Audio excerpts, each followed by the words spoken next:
Good day, ladies and gentlemen.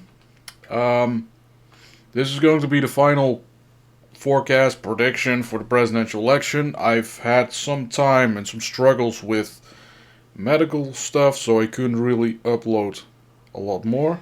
I'll put my phone on silent for now. Alright, so I'm not going to bore you with details. I spent last 5 weeks in the hospital, so now I finally have time to record. But I'm not going to put my L's on you. So, this is a slide pack that I put forth, and I'm sorry if I flashbanged you. I did put it darker shade. So, prediction, forecast, whatever you want to call it. Table of contents. Alright, so, first thing off, I'm going to discuss ballot access for individual states. And I'm going to go through the states in order of poll closing time, and then alphabetical. So we're going to talk about the presidential election, the governors, the Senate, the House, and ballot initiatives. But I'm only giving you the information regarding it. Simple as. Rules, very simple. A 5% margin of error is applied on every number that I'm going to give you. And that's because due to polling inaccuracies, if you take an aggregate, you must use the largest error available, which is usually about 5 percentage points. Therefore, I apply a 5% error. Numerical values are rounded to its nearest decimal. That's just for me. For you, it doesn't really matter. There may be some discrepancies in the pie charts that I will be showing you later down the line. But just so you know, it's due to rounding. Margins, safe, more than 10 points. Likely between 5 and 10. Leans is between 2 and 5. And tilt, less than 2 points. Alright. Average polling miss. This is just for information. It's just an indication of how accurate the polling is. And in which party it's in favor of. I'm going to be rather bullish on third-party candidates, which means I'm going to overestimate the support that they're going to get. Just so you know already. And turnout differential. See, I made a typo. Well, I think it's going to be linear. That's what the assumption is going to be, which means that I'm increasing the amount of votes that are available same way as it increased from 2020 to 2016, or vice versa. Which means you're going to get about, I think, 175 to 180 million votes. That's what the estimate is at the moment. Probably is going to be slightly lower turnout than that, but I'll just show you that. Alright, let's go for ballot access.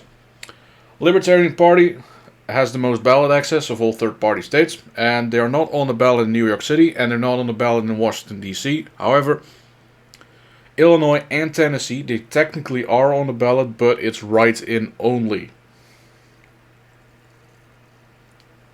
Which in turn doesn't give them access to electors, which means that they won't be able to cast electoral votes in the first place. This is just an informational piece. This is where they are on and where they can be spoiler candidates. Green Party is next, with Jill Stein on the ballot. There's quite a few states that they aren't on there. But again, most swing states they are on there, so there is an effect to be had. Cornel West is another one who is still actively running. As you can see, he only has enough to play spoiler.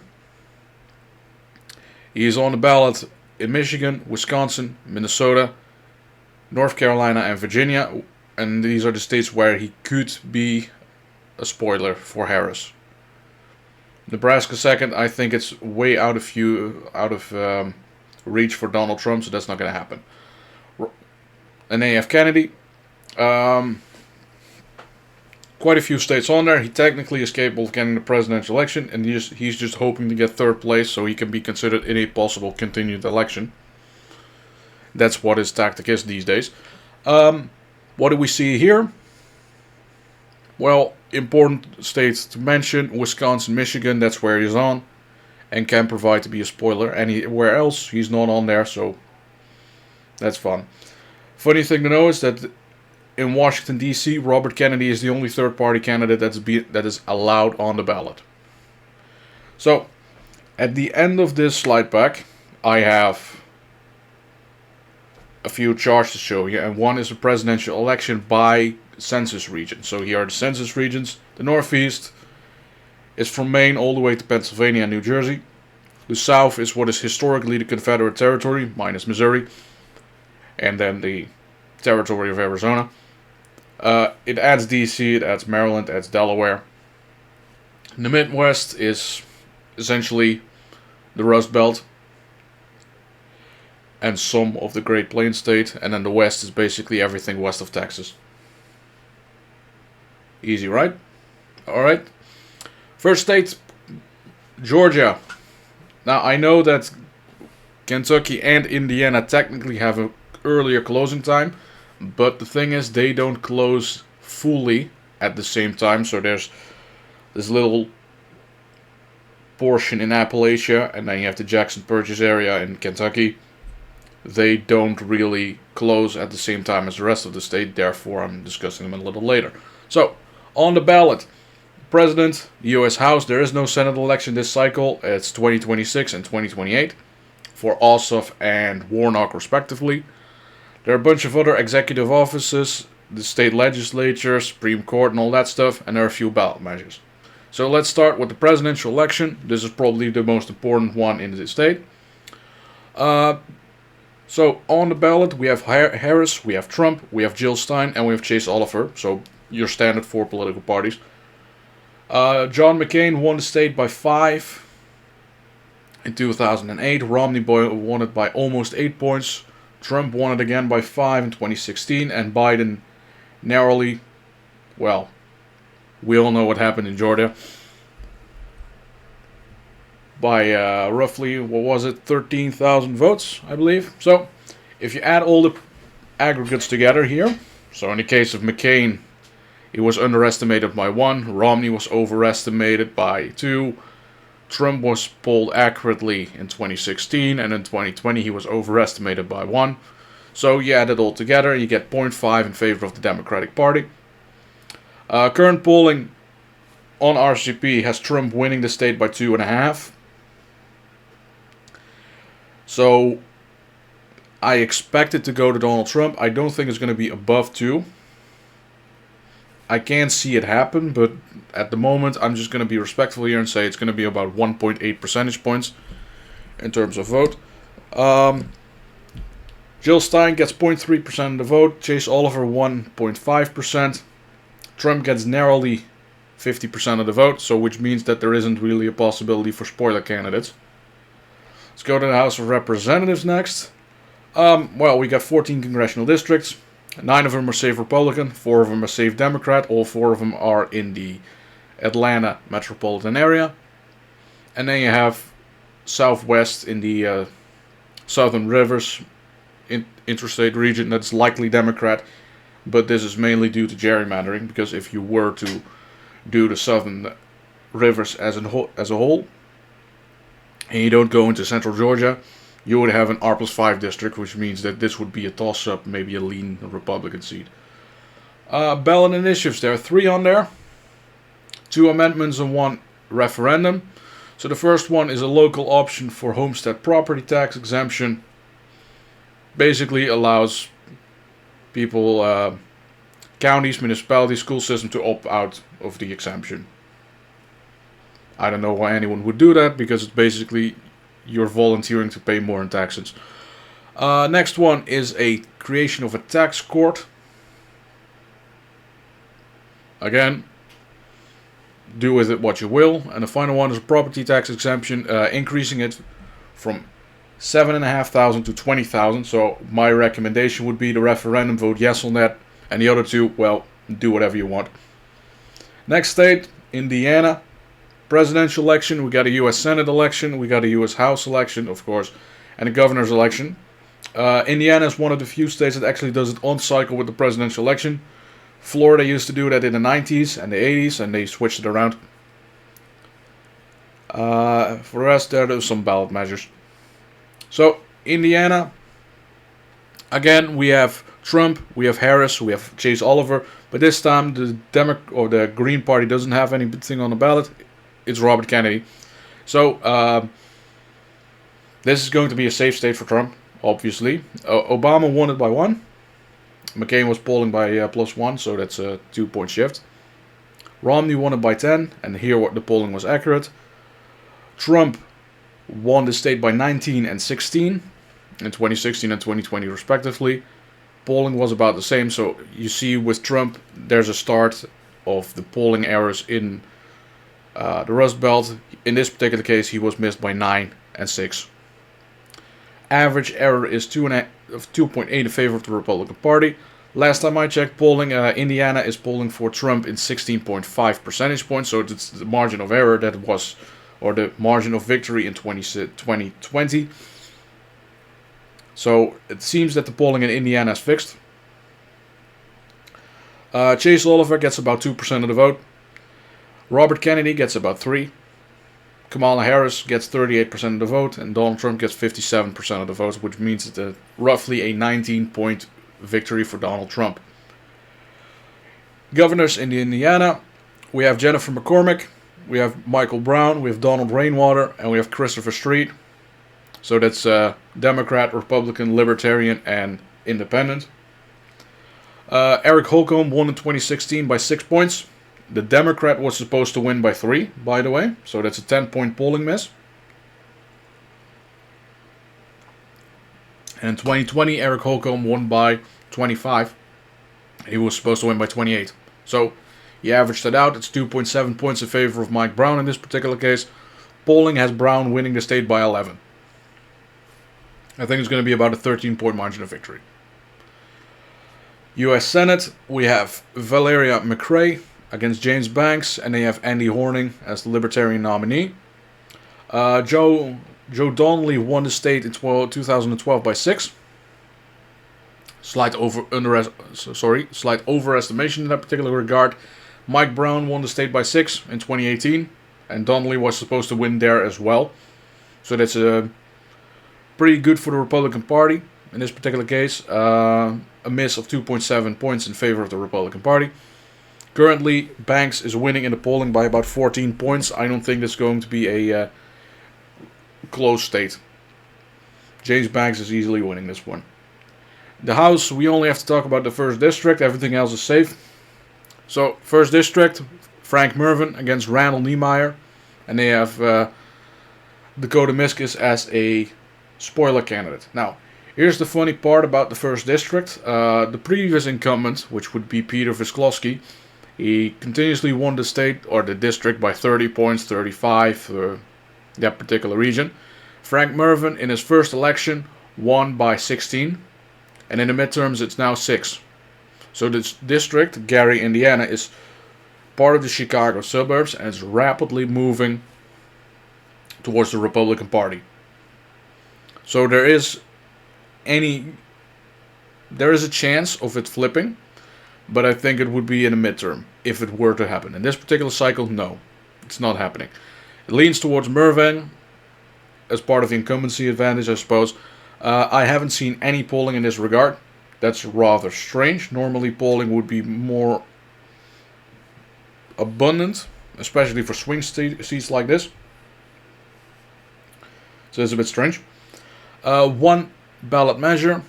It's basically an update to the line of succession for the governors. So the superintendent of public instruction, the legislator wants to remove that from the line of succession. That's all there is to it on the ballot measure side. Next up, state of Kentucky. We have the presidential election, the U.S. House, and we have a bunch of ballot measures. This is one of the first expanded ballots, I'll call it. We have Harris, we have Trump, we have Oliver, we have Stein, this time with a different running mate. Then we have Robert Kennedy on there, and then as last one we have Shiva Ayadurai. I'm really struggling with Indian pronunciations. I think this guy's a medical doctor in Massachusetts, running for president, so take of it what you will. McCain won it by 16, Romney won it by 22, Trump won it by 30 and 26. And the average polling is really bad in the state. Republicans are usually underestimated by at least 7 points. I haven't seen any new polls since April, where Trump was winning by 25. I think it's going to be a little more than that, but I'm also really bullish on third-party candidates. So, Jill Stein gets 0.7% of the vote. Chase Oliver gets 1.3%. Robert Kennedy gets about 3% of the vote. He mostly takes votes from Kamala Harris in this particular regard. Harris gets slightly below 33% of the vote. Trump gets roughly 62%. And the remainder of the vote goes to Ajadurai. And I'm hoping that I don't make that pronunciation mistakes in the video for the rest of, the hour and a half that we got going. Kentucky, 5 safe Republican seats, 1 safe Democrat seat. Nothing much to discuss in particular here. 2 amendments for the Constitution. The first one is requiring U.S. citizens to be able to cast a ballot in the state of Kentucky. This includes federal elections. I don't know why anyone would be opposed to this, but that's the Democratic Party for you. And the last one is allow state funding for education that is of the private variety. So basically, the Kentucky Department of Education would like to be able to provide for vouchers for private schools and homeschooling and that kind of stuff. So I think that's a good thing. Keep it in there. So vote yes on both, in my opinion. South Carolina. We got another expanded ballot here. This time it's a little more convoluted. Harris, we got Trump. Obviously, we got Chase Oliver, we got Jill Stein. But now we have Cornel West, so this is the first ballot that he appears on. We have Randall Terry of the Constitution Party. And we have Claudia de la Cruz of the Party for Socialism and Liberation. So it's I think that one is a classical Marxist movement. There are a bunch of other socialist parties on the ballots in further states. They are of the Trotskyite and the Stalinist variety. Just so you know. McCain won by 9. Romney won by 10.5. Trump won by 14 and 12. Average miss is 3 points in favor of the Republican Party. There hasn't been much polling in the state. The last one that I've seen had Trump winning by 13. That's East Carolina University. And they missed Trump's margin of victory by about 5 points last time around. Actually, they consistently miss Republican support for 5 points. So, the funny part about this, East Carolina does poll Democrats accurately. So, it's just they miss Republicans for some reason. This is a safe victory for Trump. I think he's winning by about slightly less than 17 points. Claudia de la Cruz gets 0.2% of the vote. Randall Terry gets about 0.3. Cornel West gets 0.4. Jill Stein 0.5. Chase Oliver 1.6. Harris gets slightly above 40, and the remainder, which would be roughly 56.9% of the vote, goes for Donald Trump. So that's a 16-point margin of victory. The House of Representatives, nothing much to talk about.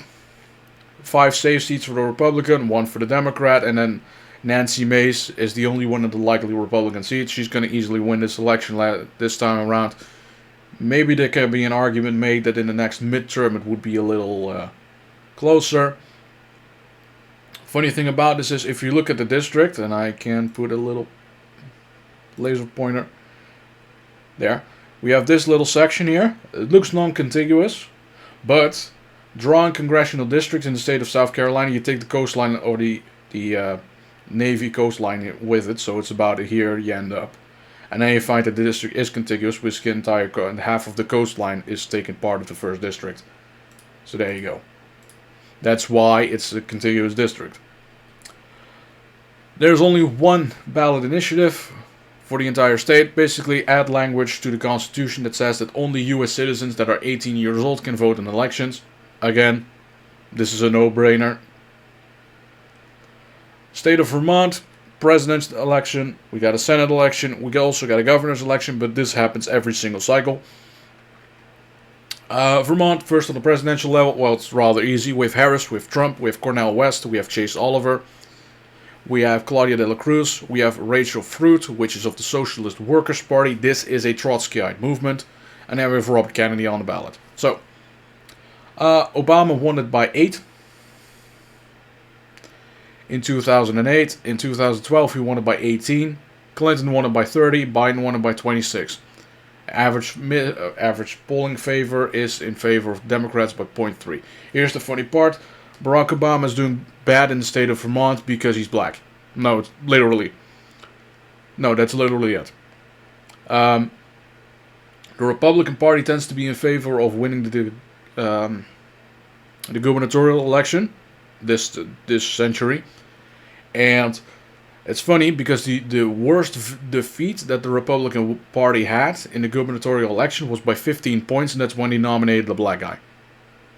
No, I'm not joking. Look it up. 2012 governor's election. That's the only time the Republicans lost the state by more than 10.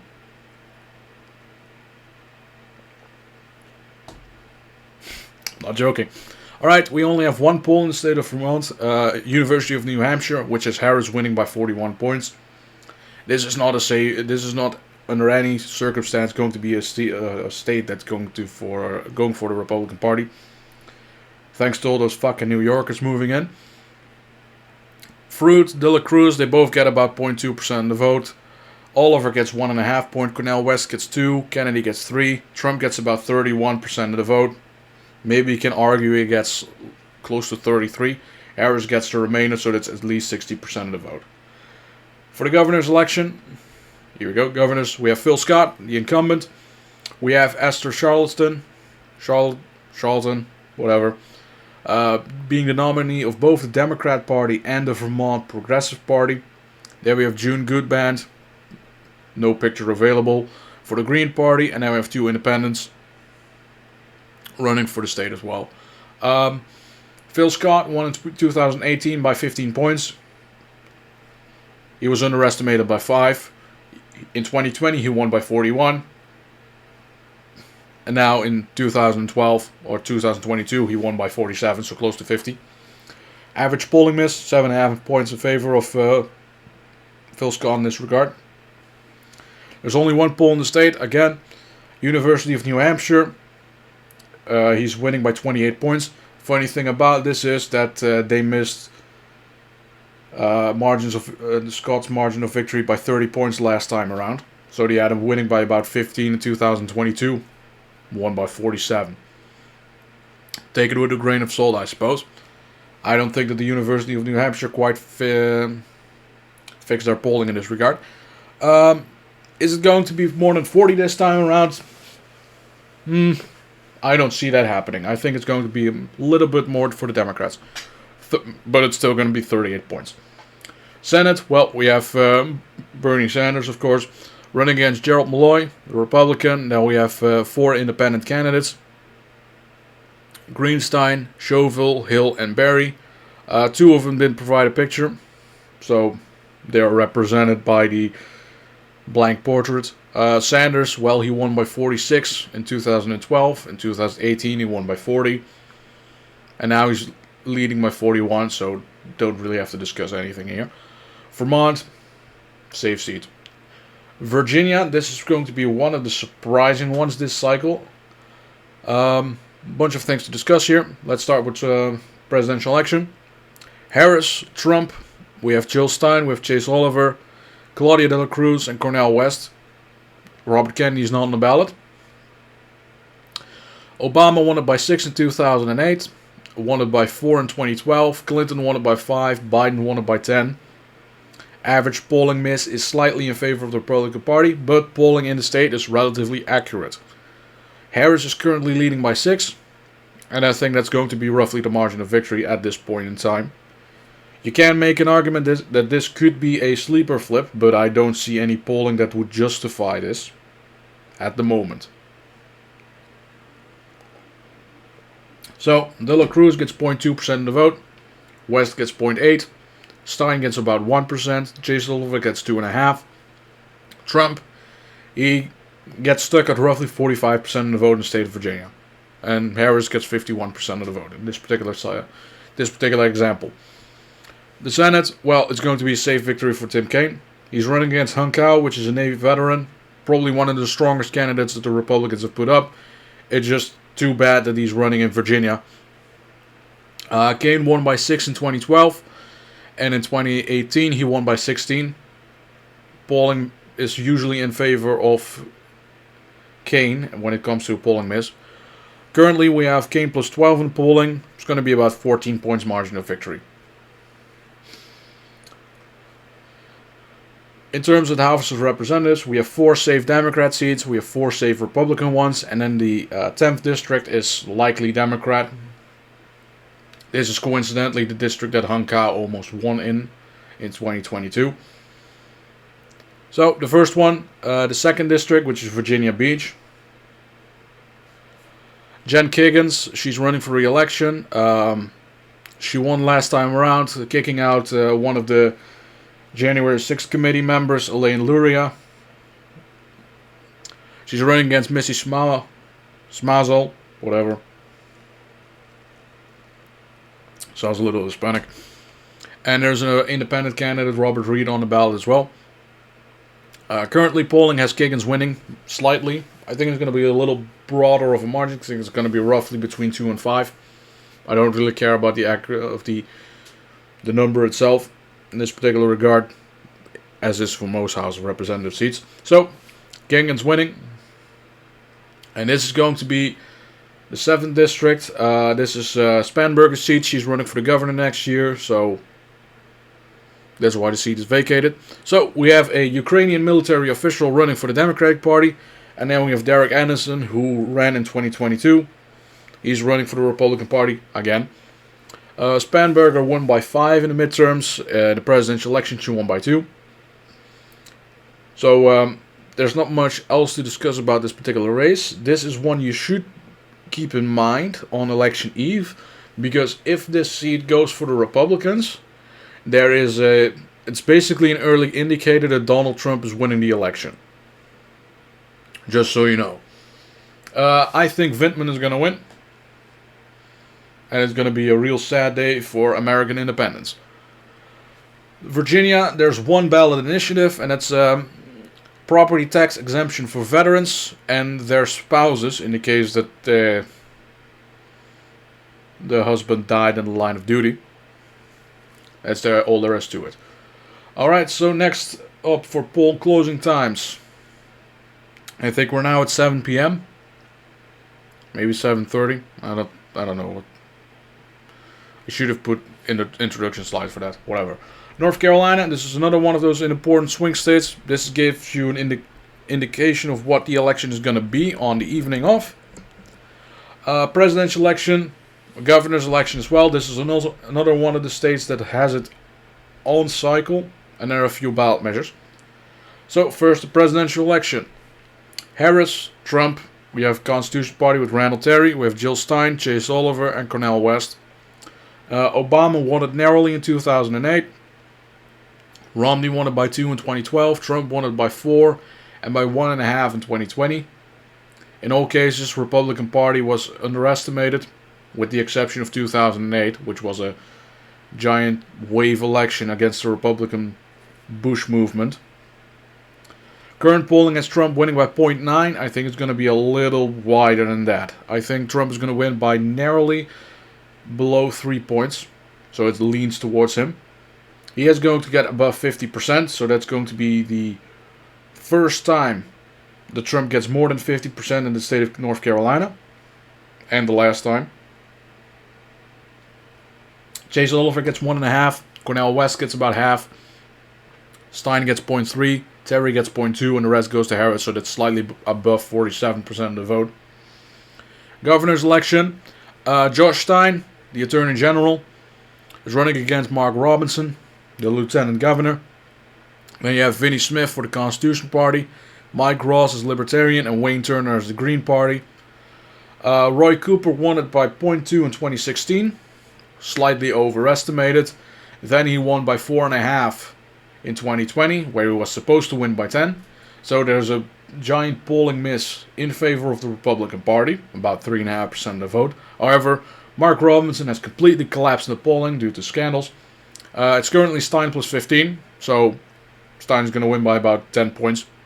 I'm going to leave it at that. The only thing the Republicans should focus on is try to maintain their supermajority in both chambers of the legislature, in which particular case they can kick Stein out of the governor's mansion if he ever is going to do something stupid like blocking mail or blocking paper-only ballots, or trying to go against the voter ID stuff that the legislature has passed 5 times. And the Democrats controlled Supreme Court 5 times in a row, just threw it out. Sorry, little rant there. Alright, when it comes to the House of Representatives, we have 7 safe Republican seats, we have 3 safe Democrat seats, and 3 likely Republican ones. And there's 1 toss-up, which is the 1st district. This is after redistricting, and the 6th district, and I'm just going to give you a slight indication of what it is. The 6th one, that's right here, in the center. That's a flip, automatically. Now we have the 13th, which is this one. That's a flip, and the 14th is right here, that's also a flip, automatically.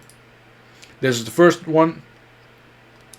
Don Davis is running against Laurie Buckhout and Tom Bailey of the Libertarian Party. Buckhout is more of your McCarthy Republican type, so that's Kevin McCarthy, the bad McCarthy Republican, and not the Joseph McCarthy Republican. Yeah, I know, I'm sad too. Davis won by 5 in the midterm.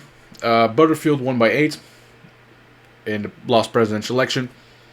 Davis is currently leading by 10 polls, but I will mind you, the only ones that polled this particular congressional district is his campaign. No one else polled it. So I think it's going to be about slightly below 5 points for him. 1 ballot measure. Same as South Carolina. Only U.S. citizens that are over 18 can vote. I mean, it's standard stuff. Ohio, presidential election, we have a U.S. Senate race. In case of the presidency, we have Trump, we have Harris, we have Oliver. We have an independent running, Richard Duncan. And finally, we have Peter Sonsky of the American Solidarity Party. So that's, how do I best describe it? It is your standard Christian Democrat movement, so like your CDU or your Christian Union in Europe. So it's like your pro-immigration Christian conservative party. Yeah, it's that retarded. Obama won it by 5 in 2008. He won it by 3 in 2012. Trump won it by 8 in both cases. About an average polling miss in favor of the Republican Party by 2.5 points. Mainly due to the 2016 and 2020 polling. Currently, Trump is winning the state by 7 points according to polling. And I have no reason to believe that polling in the state has been fixed. See Senate election. Trump is going to win by 10 points.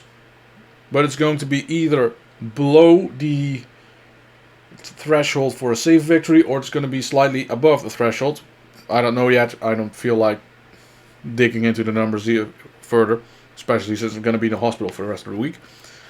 Duncan's going to get about 0.2% of the vote, as is Sonsky. Chase Oliver's getting about 2%. Trump's getting about 54% of the vote. Harris 44%, about that particular range. Senate election. This is probably going to be one of the most important ones this cycle. Sherrod Brown is running for re-election against Bernie Moreno. And there's a Libertarian, Don Kissick, running as well, but it's not really relevant in this particular cycle. Brown won by 6 in 2012. He won by 7 in 2018. And in 2018 he was severely overestimated. Polling miss is about 1.6 points in favor of Bernie Moreno. I think it's going to be a flip. I think Moreno is going to win by 1.5 points as of now. Brown is leading the polls by about 0.9, but that's basically margin of error territory. So I think Moreno is going to win. And that's that. U.S. House, we have 10 safe Republican seats, we have 2 safe Democrat ones, and we have 3 toss-ups for this particular cycle. We have Cincinnati, we have Toledo, and we have Sumner County. So the first one, this is Cincinnati. Gregory Landsman is the incumbent. He beat Steve Chabot. He won about 6 points last time around. There isn't really any polling in this particular cycle, and I don't see a reason why this seat would flip. That's that. The ninth district, we have Captur running for re-election once again. This seat has significantly been moved further to the right. And you can see that in the margin of victory. Instead of 27, it's now 13 points margin of victory. Captur is supposed to be winning by this 10 points, but this is a Trump plus 4 seat. So I think that ticket splitting is going to be not that bad. It's not going to be 15 points in terms of ticket splitting. So there is a chance Marin could win. I believe he's also from Lucas County. So that's keep that into account. Then we have the 13th district, which is Amelia Sykes against Kevin Coughlin. Yeah, Sykes, she won by 5 points last time around. I think she's going to win by about 2. Could be slightly below the threshold, slightly above. Don't really know it yet. Next one issue on the ballot is a Citizen Redistricting Commission for legislative and congressional redistricting. I strictly oppose this because when someone talks about a non-partisan,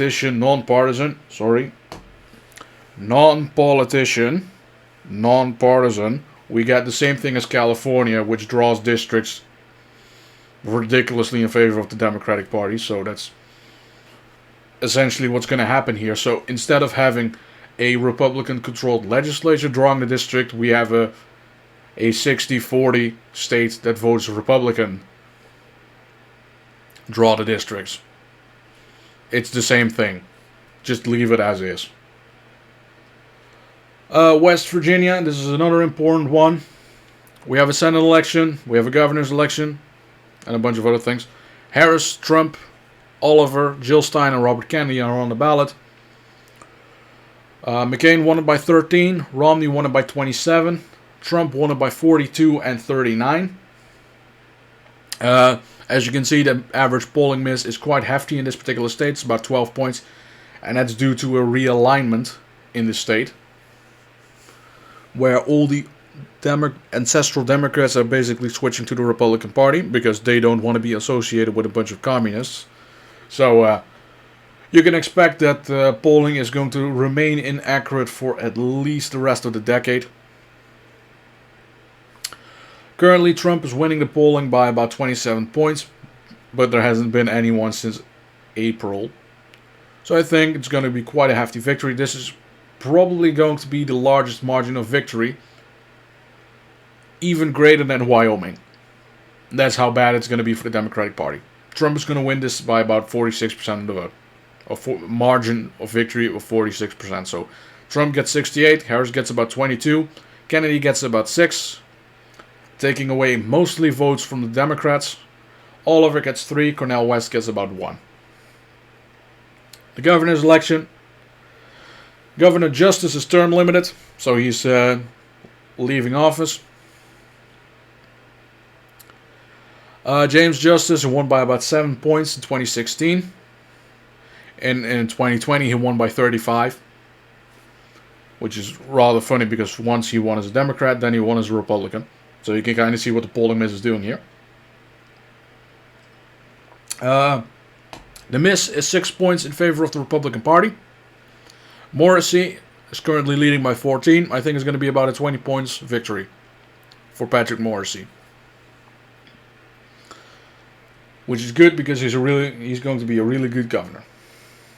Then for the Senate, we have Glenn Elliott against James Justice and David Moran of the Libertarian Party. Do we have to say anything? It's going to be a safe victory for James Justice. Manchin won the state in 2012 by 24 points. He won it by 3 in 2018, showing the realignment there. The polling miss is 8 points in favor of the Republican Party. Justice is currently leading by 34 in the polling aggregate. And I think it's going to be a way bigger margin of victory. I think it's going to be about a 45% margin of victory. This could have been close if Joseph Manchin wasn't such a coward that he actually ran for re-election. But, you know how he is. Always looking out for himself. To 2 congressional districts. There should have been 3, but that's thanks to illegal immigration. They're both safe Republican, so we don't have to discuss anything about this. 1 ballot measure. This is prohibiting medically assisted suicide, euthanasia, or any other form of mercy killing. Basically, it's prohibitioning for that kind of stuff. I support this, by the way. Next up, we are now at 7 p.m. Eastern, I believe. Yes, 7 p.m. Alabama, presidential election, bunch of ballot measures. Alabama is also always one of those states that has a lot of ballot measures on there. Presidential election, Trump, Harris, Kennedy with Oliver with Jill Stein. McCain won by 22 points. Romney won it by 22. Trump won it by 28 and 26. About a 6-point miss for the Republicans. Mostly because Republicans are significantly underestimated in the state. Trump was leading the polling by 22 points. This was against Biden. There hasn't been a single poll to my knowledge of Trump versus Harris. Not that it matters, because you cannot put up a single Democrat that would even make this state close. I'm going to really think about it. No, there's not a single Democrat that is currently in the party that could make this state close. I mean, if I ran as a Democrat, I could make it close. But then I would completely collapse in a state like California. So that's not really worth it, the effort. Because I'm way too conservative for the Democratic Party. Alright. Trump's going to win by about 28 points.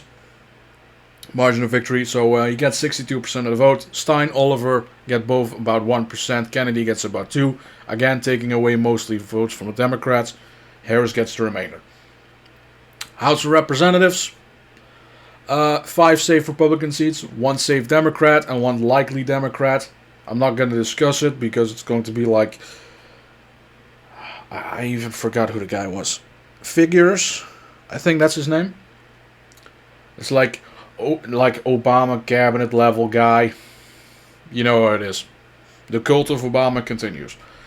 As you can see, this is also a giant gerrymandered district, because here you have Mobile County is being split up, then this county adjacent. I'm sorry, I don't know the names of all 3,150 counties of the union. Sorry, I don't know that. So this is a split up county. This one split. This one split. This one split. This one, I believe, is not. So you have like 8 split counties right here. And then this is also split. It's a giant mess. Alabama, in terms of gerrymandering, is really bad, because 1 congressional district would have been Jefferson County, which is like this entire thing. And that would be 1 congressional district. It would be like R+1. It's fucking bullshit. Alright, there's 1 amendment which is allowing Franklin County school system to manage, sell and lease land in Walker and Fayette County. And I'll go back to this map.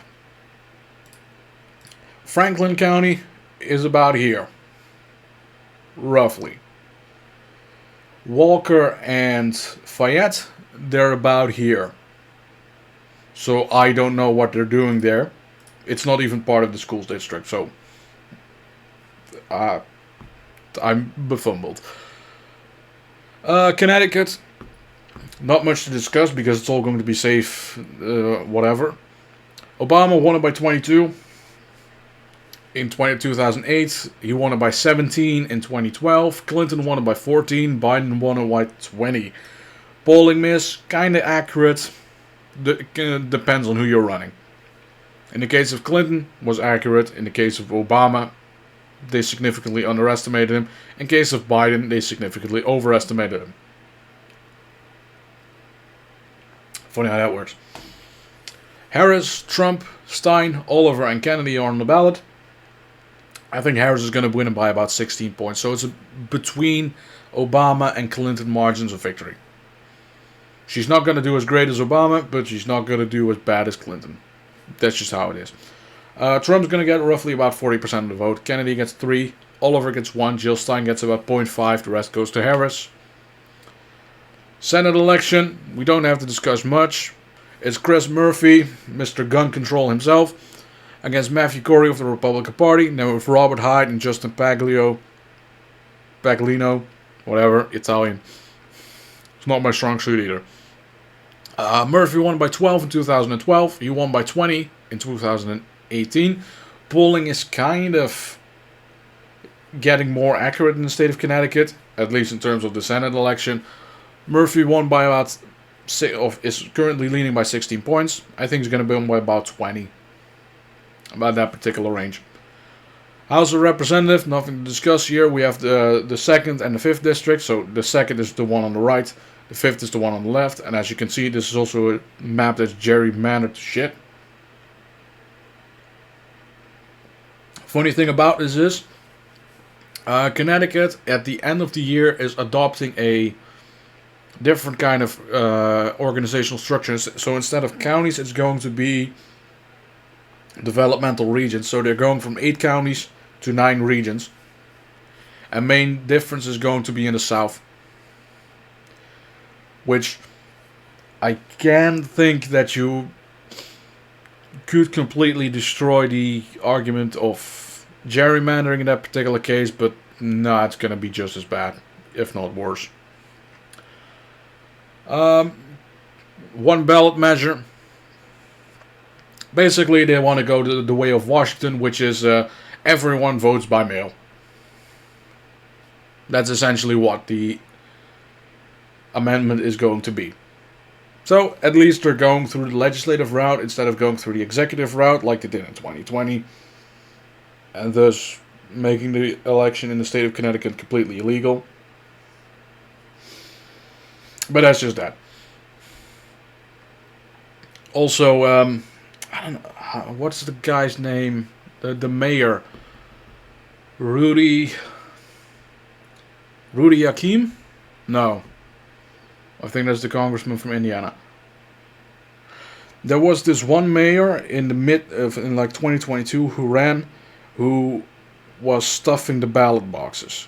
And then they said the court said, okay, we have to redo the primary election, but that's going to be after the general election, which means that if he wins the general election, he is mayor.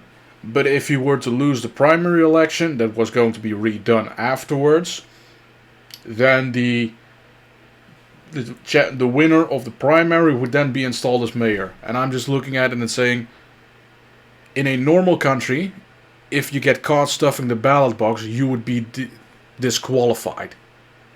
That's how it would work. Disqualified, straight to prison. That's how election fraud should be treated, but whatever. It's New England. They're fucking corrupt. State of Delaware. We have a presidential election, we have a Senate election, we have a governor's election. It's going to be rather easy. We have Harris, we have Trump, we have Kennedy, we have Oliver, and then we have Vermont Supreme, the guy with the boot on his head. Yeah, he's the Constitution Party nominee for some baffling reason. Barack Obama won the state by 25. He won it by 18.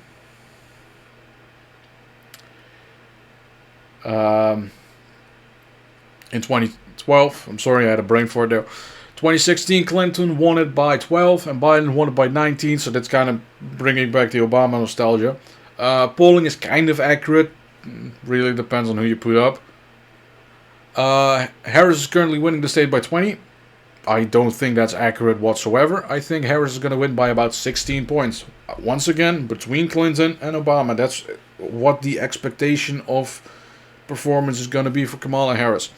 Vermont Supreme gets 0.2% of the vote. Jay Oliver gets about 1%. Kennedy gets 3%, taking away mostly votes from Harris. Trump gets slightly below 40, and that's that. Governor's election, this is a two-way race between Newcastle County Commissioner Matthew Meyer, and then you have Michael Ramone from the Republican Party. It was kind of a surprise victory for Meyer. I was thinking that the Lieutenant Governor Bethany Long would be winning, but no, I guess not. John Carney won by 20 in both elections. But the polling was kind of off in Delaware. Meyer's currently leading by about 19 points. I think he's going to win by about 15, purely based on the non-incumbency factor. No, there's nothing else to say about this particular race. The U.S. Senate, Lisa Blunt. She's running against Eric Hansen, and they have Michael Katz for the independents. Carper, he's retiring. He won by about 40 in 2012, 22 in 2018. I see I made a typo there. Or, sorry, a copy mistake. The margin of victory is correct, though, in terms of polling. Polling in the state of Delaware, in the case of the Senate election, is accurate. Blunt is currently winning by 20. I think it's going to be a little less than that. It's going to be about 19. One congressional district. If you were to up the number of congressional districts to, I believe, 583, Delaware would get a second congressional district. But that's not going to happen because I don't think Congress is able of doing anything. So there's not going to be an adjustment of congressional delegations. Next up, we have the District of Criminals. Sorry, District of Columbia. Well, basically the same thing. There is a shadow Senate election, there's a House election, all that stuff, but I don't want to discuss that because it really doesn't matter. It's safe Democrat anyway. Presidential election. On the ballot, we have Harris, we have Trump, and we have Kennedy. And that's it. Kennedy's going to get about 3% of the vote. That's going to mainly go from Harris voters. Trump is going to get about 7% of the vote, which is more than he got in 2016 and 2020, which you go from 5% to 7% of the vote, so that's negligible. DC is mainly just White House staffers. And then the black residential area. So you kind of expect this margin of victory to exist. Now, if the trends regarding the black voting population is correct, then you can expect this to get closer. But I don't think, come to think of it, I think Richard Nixon got 15% of the vote in 1972. So that's kind of the thing that you would see if the black voting trends are true. If the black population votes Democrat by 60 instead of 99, then you can see Trump getting about 15% of the vote in the District of Columbia. In this particular case, margin of victory for Harris is going to be about 83% of the vote. So that's about the same as Obama in 2012. Next state, Florida. Trump, Harris on the ballot. We have Oliver with Jill Stein. The Constitution Party is present with Randall Terry. We have the American Solidarity Party is here. And you have a bunch of socialists with the Party of Socialism and Liberation. They're on there. Obama won by 3, then by 1. Trump won by 1, and then by 3.5. So what you can see is this like neat little pattern of moving to the right by 2 points consistently over the last elections. But I'm going to tell you this. It's not going to go 2 points to the right. It's going to go way further. As you can also see, Biden was supposed to win the state by 1 in 2020. That didn't happen. Romney was supposed to win the state by 2. That didn't happen either. Currently, Trump is winning the state by 8. I'm going to tell you this already. It's going to be more than 8. Nate Silver is going to lose about $100,000. I think he placed a bet on it that it wasn't going to be more than 8. It's going to be more than 10. It's not going to be Ron DeSantis' margin of victory, which was almost 20 points, or Marco Rubio's, which was 15 points. It's going to be about 11. Trump gets about 55% of the vote. Harris gets 44%, and then the rest has to take the scraps. Chase Oliver gets 0.8, Jill Stein gets 0.6, and the remaining 3 candidates get 0.1% each. And that's like the minimum that I would assign to it. Senate, Rick Scott running against Debbie Powell, which was a representative, I believe, in the Miami area. We have the Libertarian, Fina Bohan. We have Ben Average, and we have Tuan Nguyen as 2 independents. Bill Nelson won the state by 13 in 2012. Rick Scott won it by about 1,000 votes in 2018. In both cases, Nelson was supposed to win the state. It's in terms of polling, if you aggregate it out, and it's mainly because of the 2012 miss, you have a polling miss in favor of the Democrats by 2. Scott is currently leading by 5. It's going to be a little more narrow than that. I think it's going to be about a 3-point margin of victory at the moment. But I can see that this is going way further to the right. Again, not the same margin as Marco Rubio, but kind of in that particular range, I suppose. House of Representatives, 15 safe Republican seats, 6 safe Democrat seats, 5 likely Republicans and 2 likely Democrats. You can make an argument that the Democrat seat in Orlando, that it could be closer. And I think Ron DeSantis was going to go for or at least attempting to flip the district, but we'll see. There are quite a few amendments on the ballot in the state of Florida. First one, we have school board elections. Instead of having them non-partisan, the Republican Party wants to make them partisan elections, basically making sure that the Republicans win, and have a primary election for that as well. Well, I support this. I don't think non-partisan is a position that is untenable in terms of politics. Everyone has a side, everyone has a party they affiliate with, and just getting rid of the dishonesty in this particular regard is important. In the case of Nebraska, for an example, every election is supposed to be is officially non-partisan, but you know whose party they belong to, and as a result, you have people that are literal communists masquerading themselves as non-partisan and then win elections like that. That's how non-partisan elections run. Amendment 2 is establishing a constitutional right to hunt and fish in the state of Florida. I support that one as well. The third one is marijuana legalization. Well, the text itself says for 21 years older possess up to 3 ounces.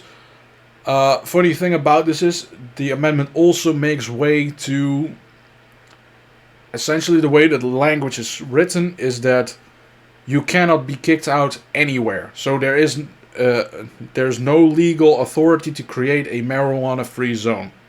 Which means, technically speaking, if this amendment were to pass, you would be allowed to smoke marijuana in a school. As a teacher, as a student, and that's just really stupid. Amendment 4 is legalizing abortion up to the moment of birth.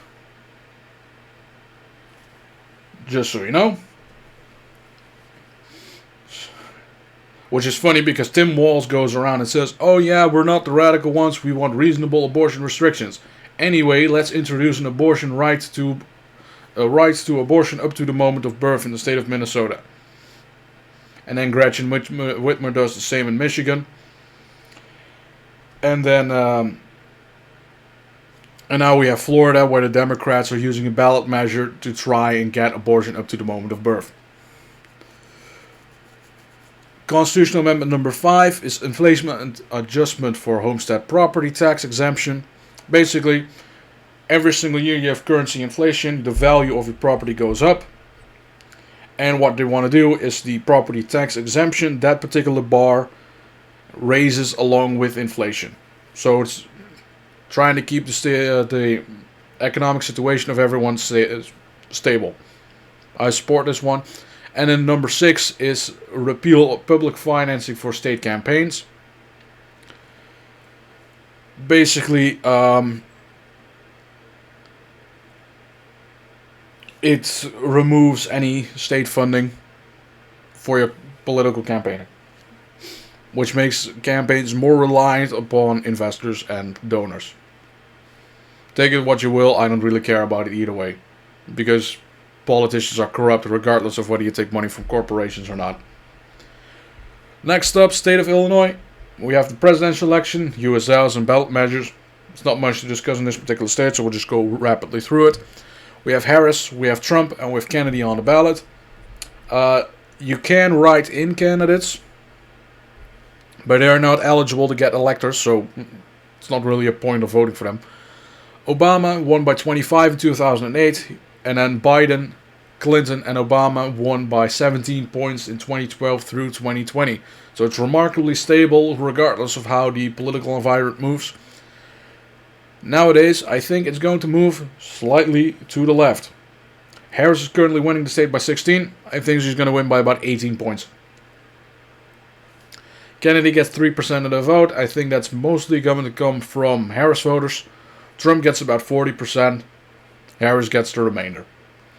State of the United States House, we have 10 congressional districts that are safe Democrat. We have 4 likely Democrat seats and 3 Republican ones. And as you can see, this map is ridiculously hideous. And Cook County, this is funny, I'm going to put a highlighter. Cook County runs from about here, down, left, and then here, and then a little nippet right there. And as you can see, about, I want to say 13 of the 17 congressional district has at least one portion of Cook County in them. And that's ridiculous.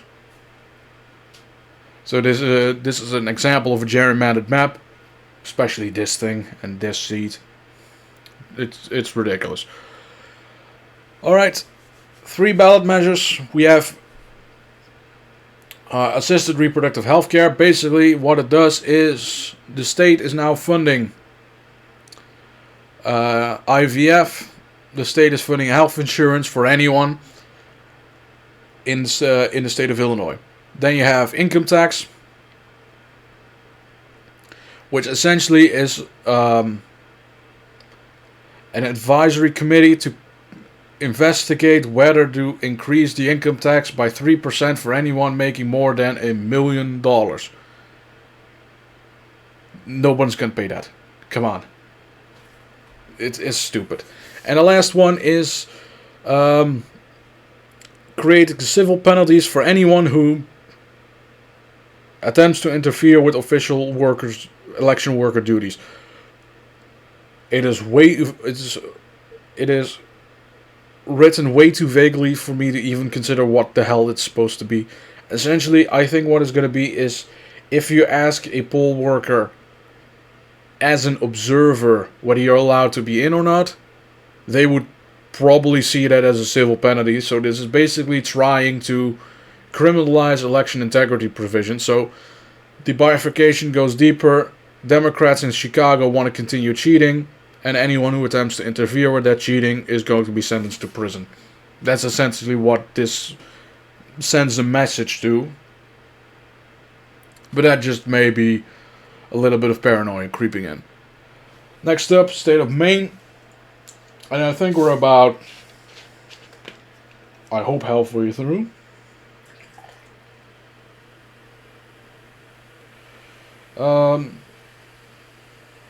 So we have a Senate election with Angus King running for re-election.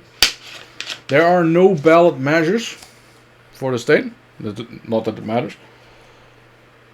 So, first off, president's election. I'm doing this by congressional district, and then I'm wrapping it up and giving you a generic state one afterwards. So we have Harris on the ticket, we have Trump on the ticket, we have Oliver, we have Stein and Cornel West. Obama won the first district by 23. Then by 21, Clinton won it by 15, and Biden won it by 24. Currently, Harris is winning the district by 26. I think that's really inaccurate. I think it's going to be about 19 points. Once again, performing between Clinton and Obama.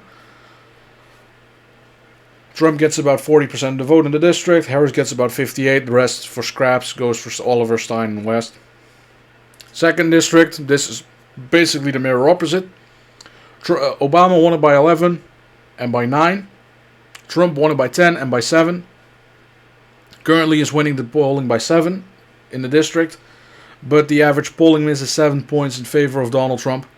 So what you can see is Barack Obama significantly overestimated in 2008.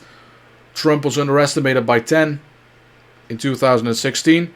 And Biden was supposed to win the seat by 1, but he lost it by 7. So that's quite a ridiculous error. Trump's going to get about 53% of the vote in the district. And now we wrap it all together. And that means that the state is going to go for Kamala Harris by 6.1% of the vote, which is between the performance of Clinton and Biden. Senate election, Angus King, easy re-election. We have him running as an independent, running against David Costello, the Democrat nominee. There we have Demi Kuzanas, which is former Republican chair for the state, and they have an independent with Jason Cherry. This is a state with ranked choice voting. However, in the case of Maine, it doesn't really matter because Angus King is going to win the election outright. Currently is winning the polling by about 20. I think he's going to win by about 25% of the vote. Here we go. House of Representatives, first district is safe, second district is a toss-up. We're going to discuss that really quickly. Jared Golden is running for a re-election. We have Austin Therold, former NASCAR driver, running as the Republican nominee. He's winning the polling by about 3 points. And I think he's going to flip the seat. Trump is going to win this district by like 10 points, so it would be a miracle for Jared Golden to hold on. And with his shenanigans with gun control, it's pretty easy where this is going.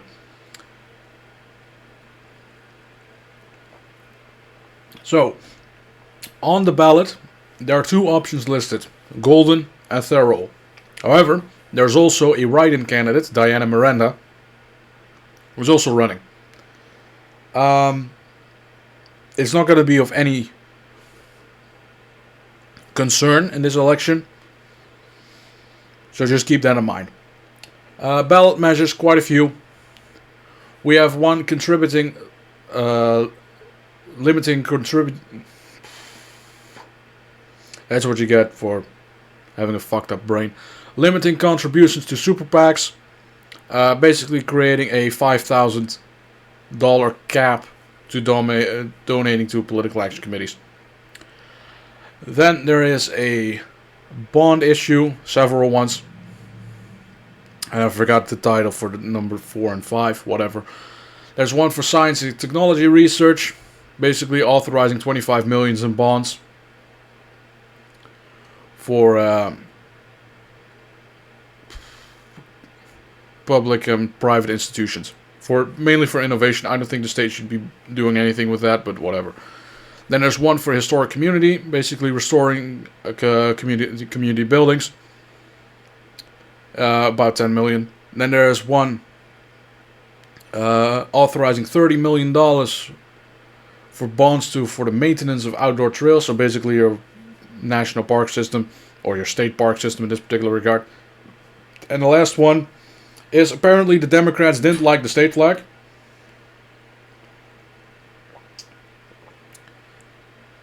And they want to create a redesign. So, let's go back here. This is the current flag. They want to get rid of it. I don't know why. It looks pretty good. And it's just a brown background with a tree on it, and that's it. It's stupid. State of Maryland. Quite a few things on here. For the presidency, we have Harris, we have Trump, we have Oliver Stein, and we have Robert Kennedy. I almost want to say John Kennedy. Both of them are gone. So Obama won the state by 25 and 26. Clinton won it by 26, and then Biden won it by 33. So this state is rapidly moving to the Democratic Party, as a result of it being essentially a suburb of DC. Harris is currently winning the polling by 29. I think it's going to be about 26 margin of victory. Trump's going to get about 33.5% of the vote, and that's mainly because the state is swinging against the Democrats. They're kind of sick and tired of the Biden shit. It's not going to be enough to flip the state, but just so you know. Senate election with Angela Olsenbrooks from, I almost want to say Prince William County, but I don't think that's Prince William. I think it's Prince George County. Against former Governor Larry Hogan, and then you have Mike Scott for the Libertarians. Cardin won by 22, and I see I made another typo arrow, or a copy arrow, whatever. Cardin by 19 in 2018, and currently the polling has also Brooks winning the state by about 11. I think it's going to be a little wide, and that's going to be about 13. It's not going to be close, but it's going to be closer than last rounds.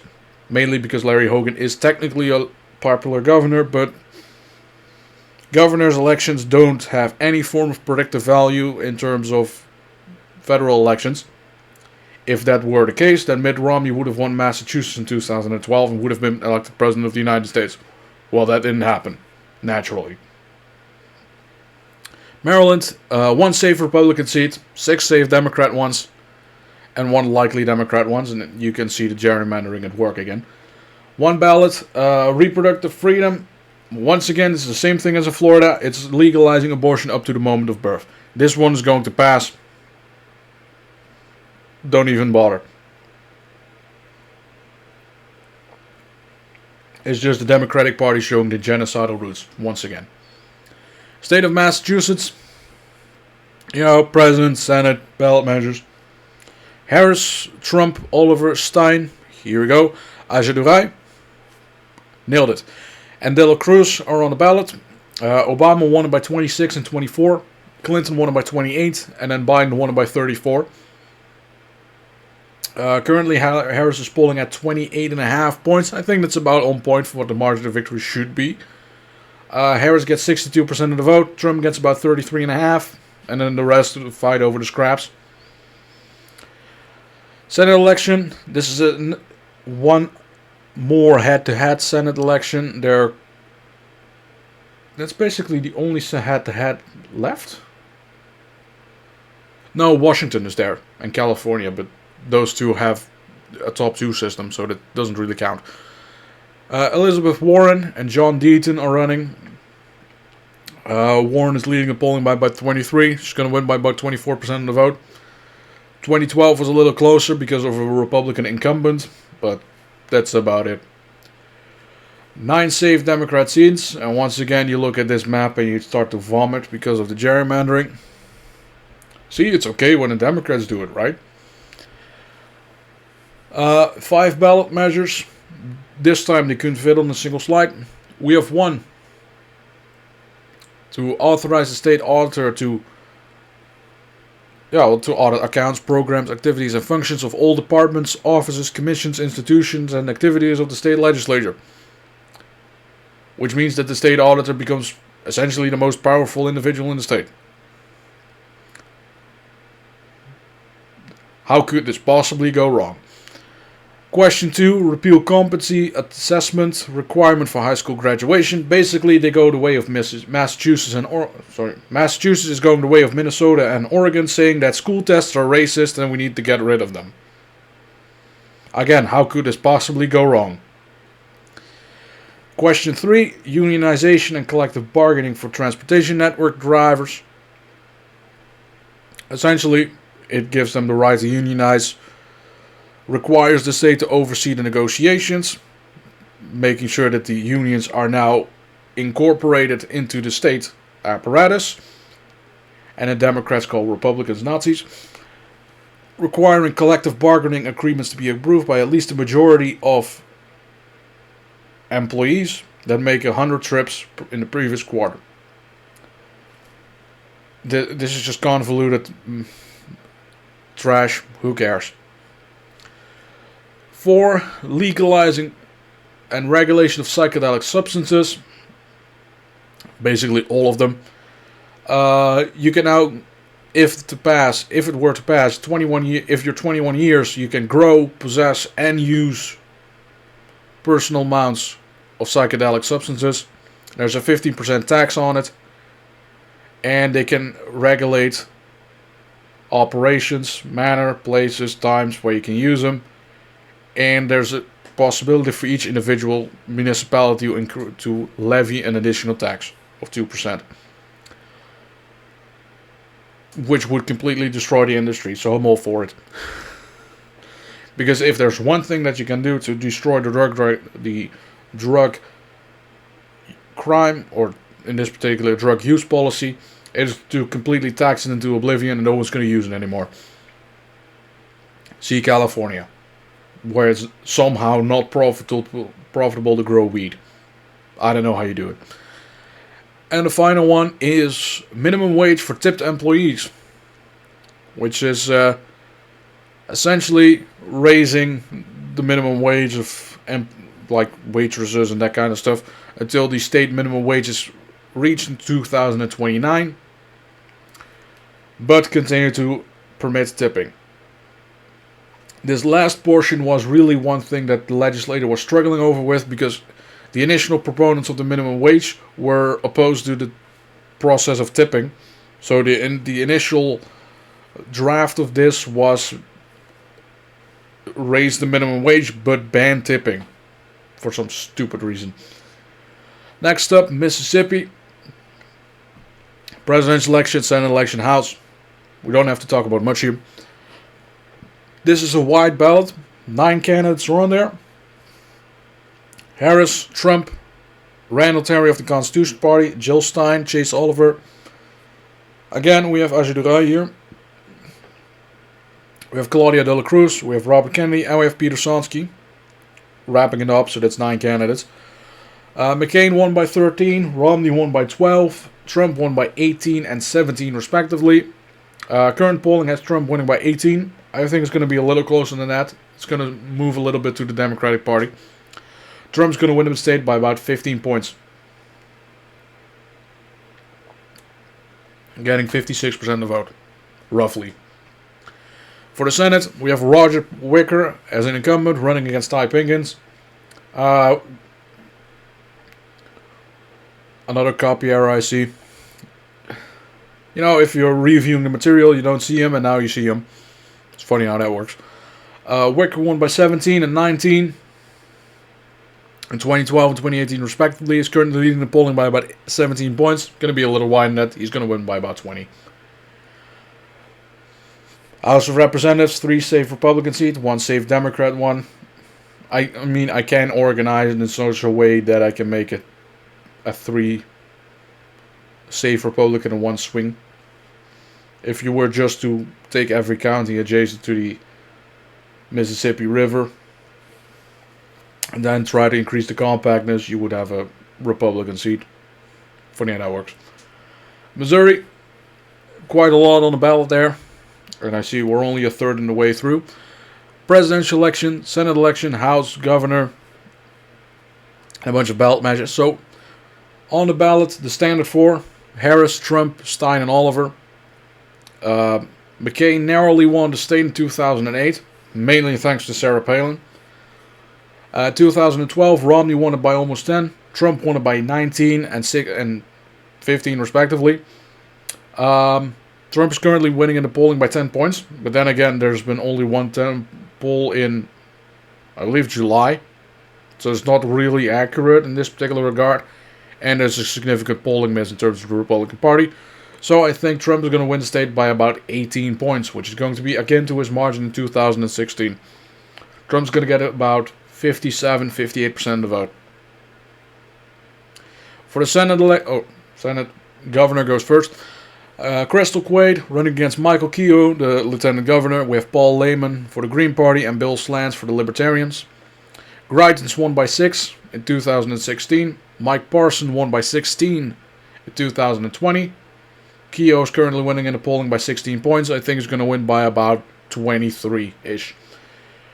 Democratic Party is out of reach of essentially any statewide office in the state of Missouri, so don't even bother to invest in this race. The Senate, Josh Hawley against Lucas Kuntz, who shot a journalist. That was a really funny one. Jared Young, Nathan Klein, and William Young.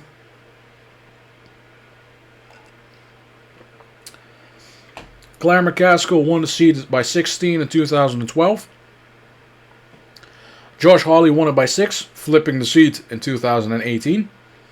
And currently Hawley is leading in the polling by 10. I think it's going to be about a 9-point victory for Hawley. And that's that. The seat is now gone for the Democrats. The House of Representatives, 5 safe Republican seats, 1 safe Democrat, or 2 safe Democrats and 1 likely Republicans. You could have made it so that there was only 1 Democrat district.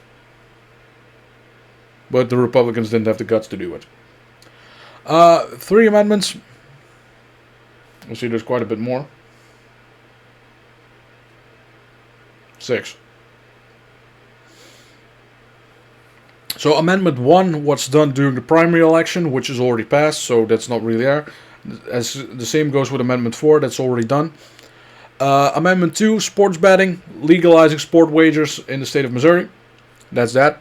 Amendment 3 is right to reproductive freedom, which includes abortion and all manners of reproductive healthcare, basically legalizing abortion to the moment of birth. Number 5, the Osage River Gambling Boat Commission.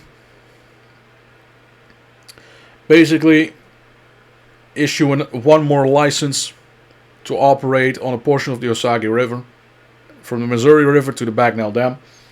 So that's another gambling boat there. 6 is levying fees to support salaries of law enforcement. Basically,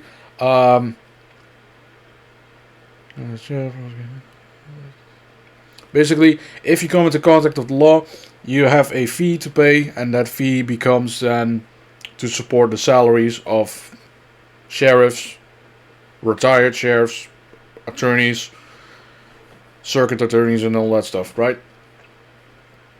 Basically, raise the wages of law enforcement.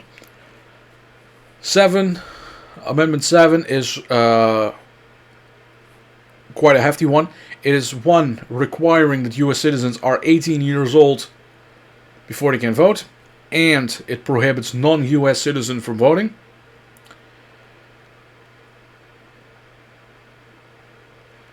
Then it also prohibits ranked choice voting. It also prohibits preferential voting, and it requires plurality primary elections, which means that the winner of the election, regardless of how much votes you have, advances to the general election. Basically, it gets rid of runoff elections, which I don't think were even a thing in the state of Missouri last time I checked. So there's no runoff elections, there's no ranked choice voting, and it requires that you only have one vote per issue or per office. And the last one is a minimum wage and earned paid sick leave by 2026. State of New Hampshire. Presidential election. We have a governor's election, which happens every 2 years, and we have a bunch of ballot measures. So, Harris, Waltz, Stein, and Oliver are on the ballot. I think we're... Jesus Christ, we're not even a third of the way through. Funny how that works. Alright.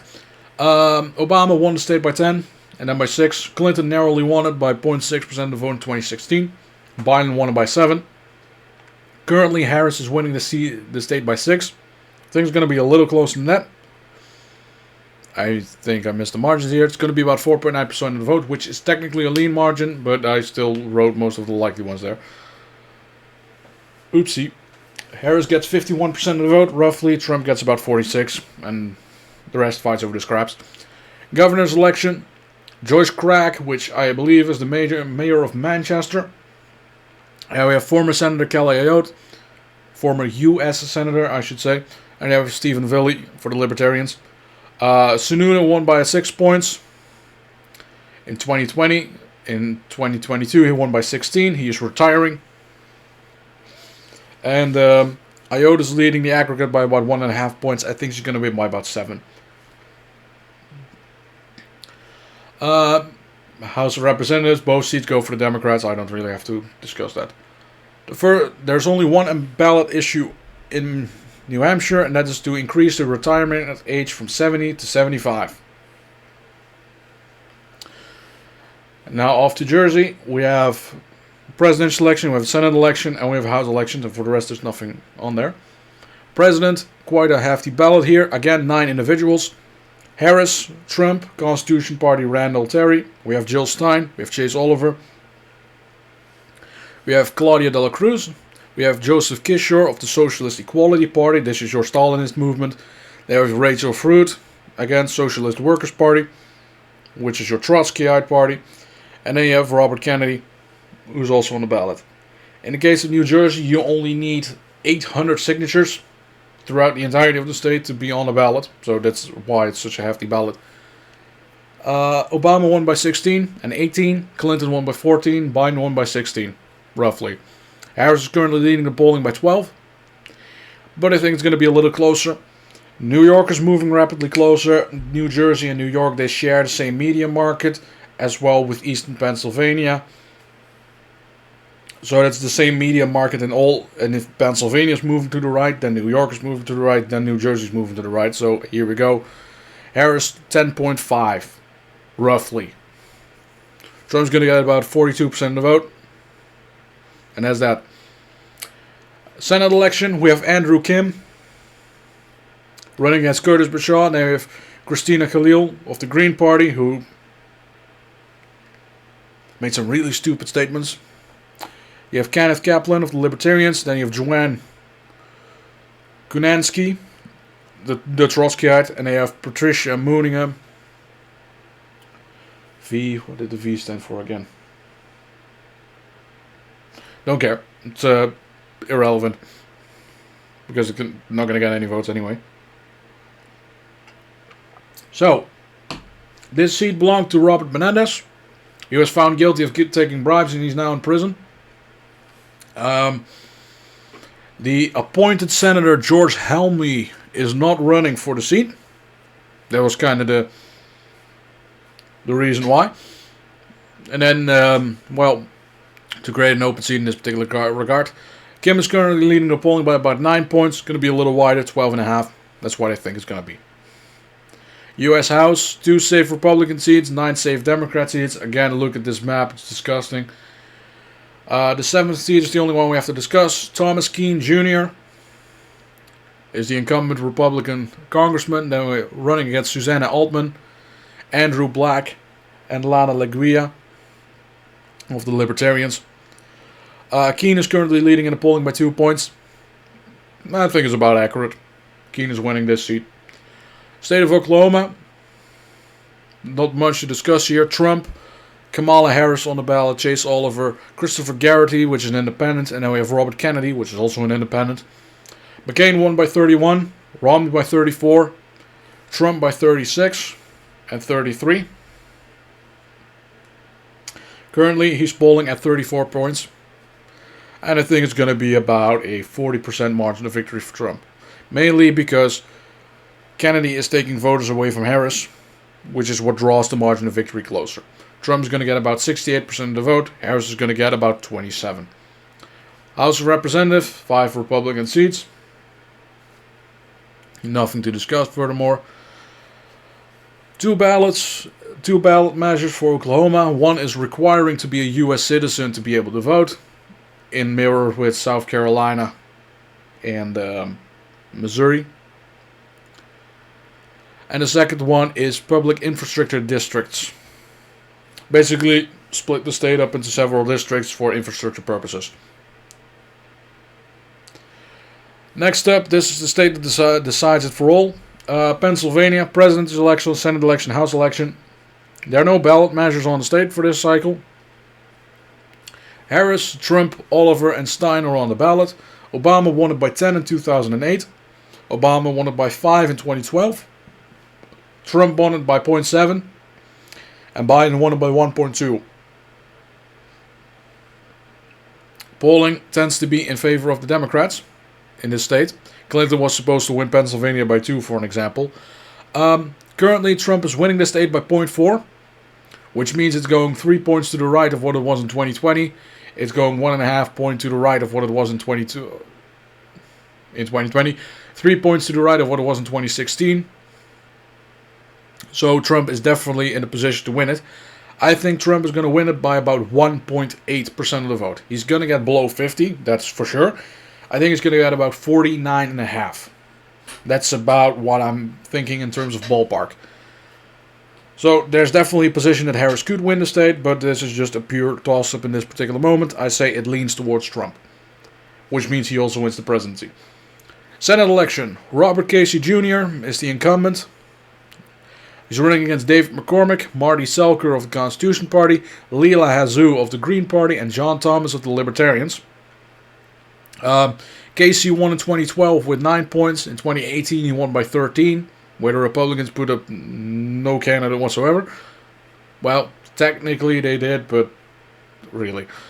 Casey is currently leading the polling by 1, which is a 13-point shift to the left of what it was in the previous presidential election. Previous Senate election, and which is also 4 points to the left of the previous Senate election which was continued with the presidential one. So Casey plus 5, 2012, let's go up. Obama was supposed to be winning the state by 4, so he did outrun Obama, mainly due to his last name. I think it's going to be quite a narrow election. However, Casey is still the favorite to win. I think Casey is going to win by about 1, maybe 1.6. That particular direction. But there's a distinct chance that David McCormick could pull it off. And this would be the literal first self-funded Republican to actually win. House of Representatives, 6 safe Republican ones, 6 safe Democrat seats, 2 likely Republican seats, and 3 toss-ups. 7th District, which is this one over here. So I'm just... You didn't see that, that's on the right. Here we go. This is the 7th District, this is the 8th, and this is the 17th, just so you know. Stupid thing. Alright, 7th. Susan Wild against Ryan McKenzie. Wild is currently leading the polling by 6. It was a lot more narrow in the 2022 election than it was in 2020.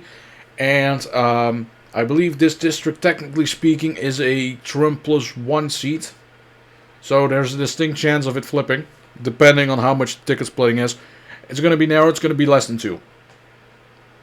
At the moment. Wild is definitely the favorite. Let's go for the next one. Pennsylvania 8th. Cartwright won by 2.5 in 2022. This is a Trump plus 3 district, maybe a Trump plus 4 one. I think here, Robert Bresnahan, the Republican, I think he's favored to win. Again, narrow victory. Polling has it tied. I think some magic can happen here. 17th one, Chris Deluzio against Rob McCurry. Deluzio is winning by 6. In terms of the polling, it's pretty obvious what's going to happen here. Deluzio is winning this seat. Rhode Island, we have presidential election, we have Senate election. I'm just going to go through this one real quick. Harris, Trump, Stein, Oliver, Robert Wells is an independent, Dela Cruz and Kennedy. Currently Harris is winning the state by 20. I think that's about accurate. Getting about 58% of the vote. Sounds about right for New Hampshire. Rhode Island. Senate election, Sheldon Whitehouse against Patricia Morgan. This is a head-to-head race. Whitehouse is currently leading by about 16 points. There's about, I believe, 8% undecided in terms of polling. Most of them are going to go for Whitehouse. I think it's going to be by about 22-ish points. House of Representatives, 1 safe seat, 1 likely Democrat seat. Again, due to gerrymandering. If you were to take the top part of the state, I'm just going to do this. If you were to take this particular part of the state, this little panel, add it here, and then take away the parts of Providence back to the right, then you would have a pure toss-up seat. You would actually have a seat that Republicans can win. But hey, we wouldn't want to have that happen. 5 ones, 5 ballot measures, 1 for a constitutional convention, probably going to fail. And then 4 bond issues, so we have 1 on public education. We have 1 for housing acquisition, development, and infrastructure. 1 for environmental infrastructure. And another 1 for cultural arts. Okay. If they want to waste money, that's fine. That's none of my concern. Don't ask for federal funds. Next up, state of Tennessee. Presidential election, of course. We have Senate election and we have a House election. Whatever. Harris, Trump. We have Jay Bowman as an independent. Claudia de la Cruz, Rachel Fruit, Robert Kennedy, Jill Stein. Those were on the ballot. Trump's currently leading polling by 18. Polling miss is, in this particular case, polling is quite inaccurate. Trump is significantly underestimated in the state. I think Trump's going to win the state by about 26% of the vote. A margin of victory. So he's going to get about 61, 62. Harris is going to get about 35. That's what it is. It is what it is. Tennessee.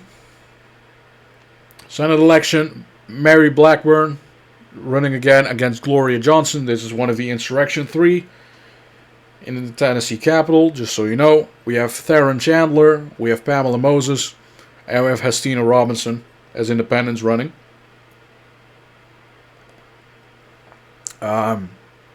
Blackburn is winning the polling by about 17.5 at the moment. I think it's going to be about 19-point margin of victory. House of Representatives, 9 seats.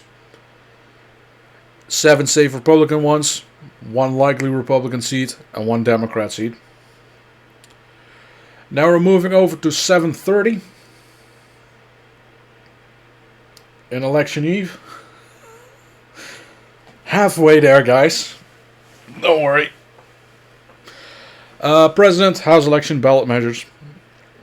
We have Harris, Trump, Sonski, Styling, Oliver, Michael Wood of the Prohibition Party. Jesus, that's a while ago. And we have Robert Kennedy. I mean, the Prohibition, last time they were on the ballot, I think it was like 80s. So, good on them, I suppose. Currently, Trump is winning the polling by 15 points. Only Hendricks is the one polling the state, and they often underestimate the Republicans significantly. I think Trump's going to win by about 30 as a margin of victory. Arkansas is one of those states that is moving to the right, and to the right, and to the right. And at this point, I wouldn't be surprised if by the end of this decade, Arkansas would be voting akin to Wyoming. I wouldn't be surprised if it did. Trump's going to get about 63% of the vote this time around. In 2028, might as well be that the Republicans get about 70% of the vote. That is a distinct possibility. 4 safe Republican seats in the House.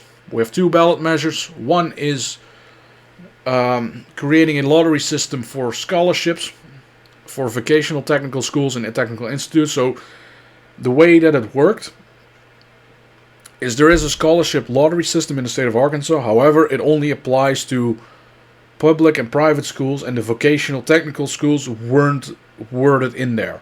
So what they do is they updated the language of that particular section in the Constitution to include every single educational instance that you can find. That's all it does. And the rest here is repealing the casino license in Pope County. This is a fun one, for an example, because the state in general said, okay, we are fine with a casino license to be placed in Pope County. But Pope County itself voted, I believe, 60-40 in the no category. Which means you place a casino in a county that doesn't want a casino. And that's really what the point is of this amendment, to rectify that mistake. Now we're over to 8 p.m. We have the state of Arizona. Another important one. Harris, Trump, Stein, and Oliver. Trump is currently leading the polling by about 1.6. I did see a few polls that had it way off in La La Land, like Trump winning the state by 8. That ain't happening. Or individuals saying Harris wins the state by 3. Again, that ain't happening. Trump is going to win the state by about 1.6. The funny thing about polling in the state of Arizona is it polls the Republicans and the Democrats accurately in terms of margin of victory. However, it underestimates their vote by 2 points each. So if you see a poll in Arizona that is 46-45, okay, that's good. But it tends to be that the actual margin of result should be 48-47. That's usually what it is. And undecideds are usually evenly split in the state of Arizona. So Trump's going to get about 49.3% of the vote. Harris is going to get slightly below 48. Trump still wins the state. Let's go over to the Senate election. Gallego against Lake. And then you have the Green Party with Quintana. I hate to say it for anyone that is a fan of Carrie Lake, but she ain't winning. Gallego's leading the polling by 6.5. At least last time I checked it, which was yesterday. I think that's about accurate. It's going to be a wider victory than Kelly had against Masters.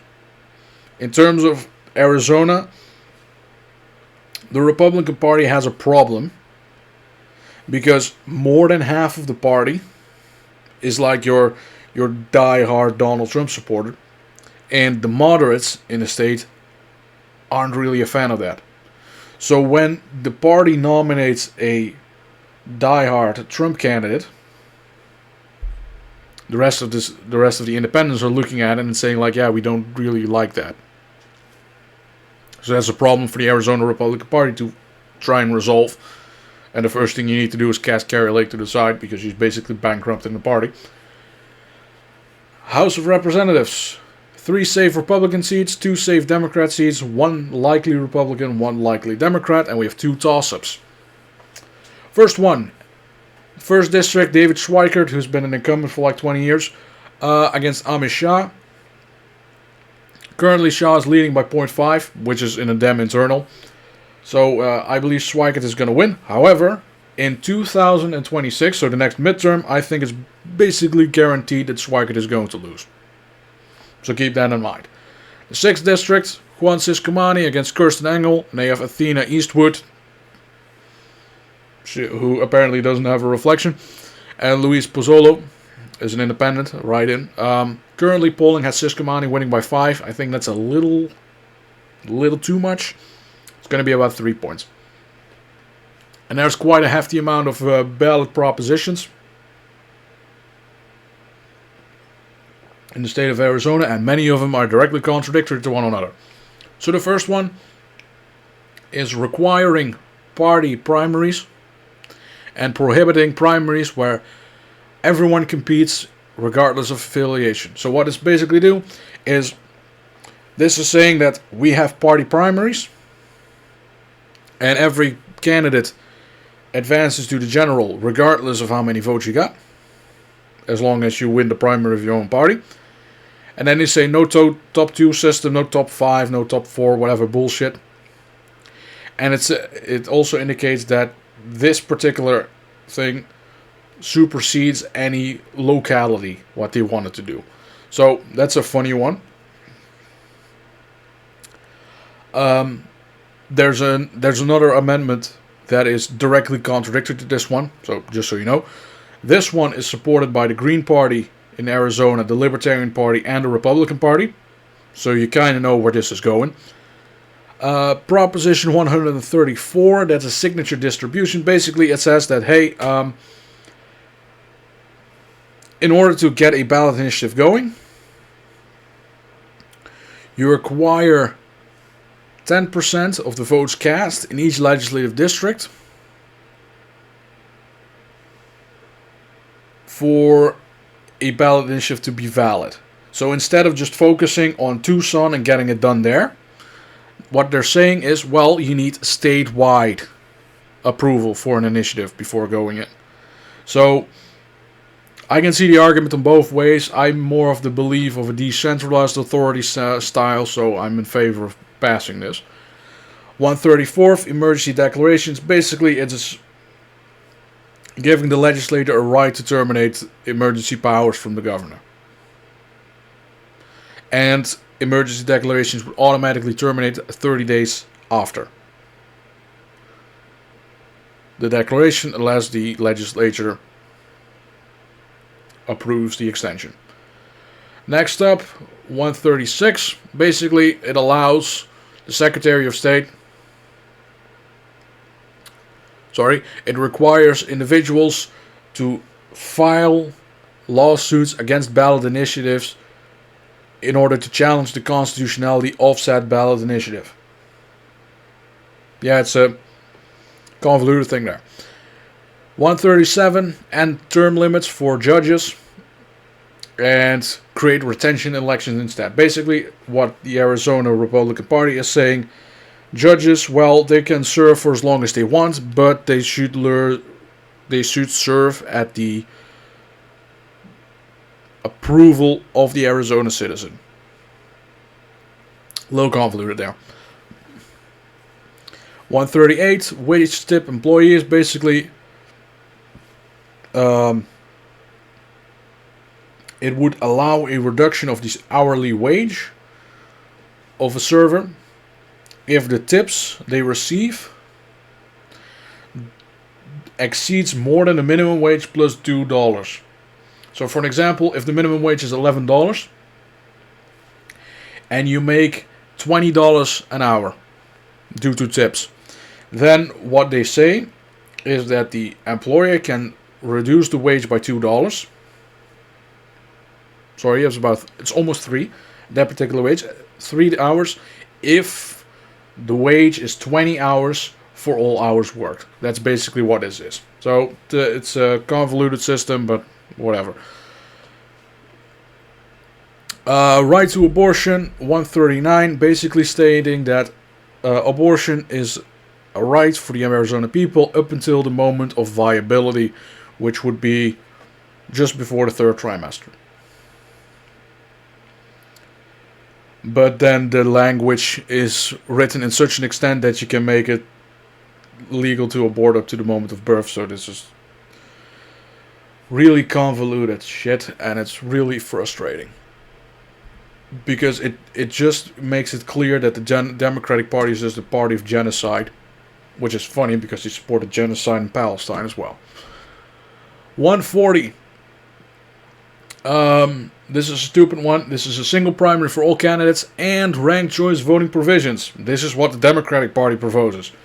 Basically, throw out the Arizona system and replace it with the California system, where third-party candidates are completely sidelined. Yeah. Why do you think they do that? It's to create a grip to never lose control again. 133, criminal conviction. So if you 311 is basically if you get sentenced for a criminal crime or for criminal offense, be it a felony, be it a misdemeanor, doesn't really matter. You pay $20 for each conviction, and that would go towards benefits for first responders who were killed in the line of duty. 312, property tax refund for non-enforcement of public nuisance laws. Basically, if a municipality is refusing to enforce laws against loitering or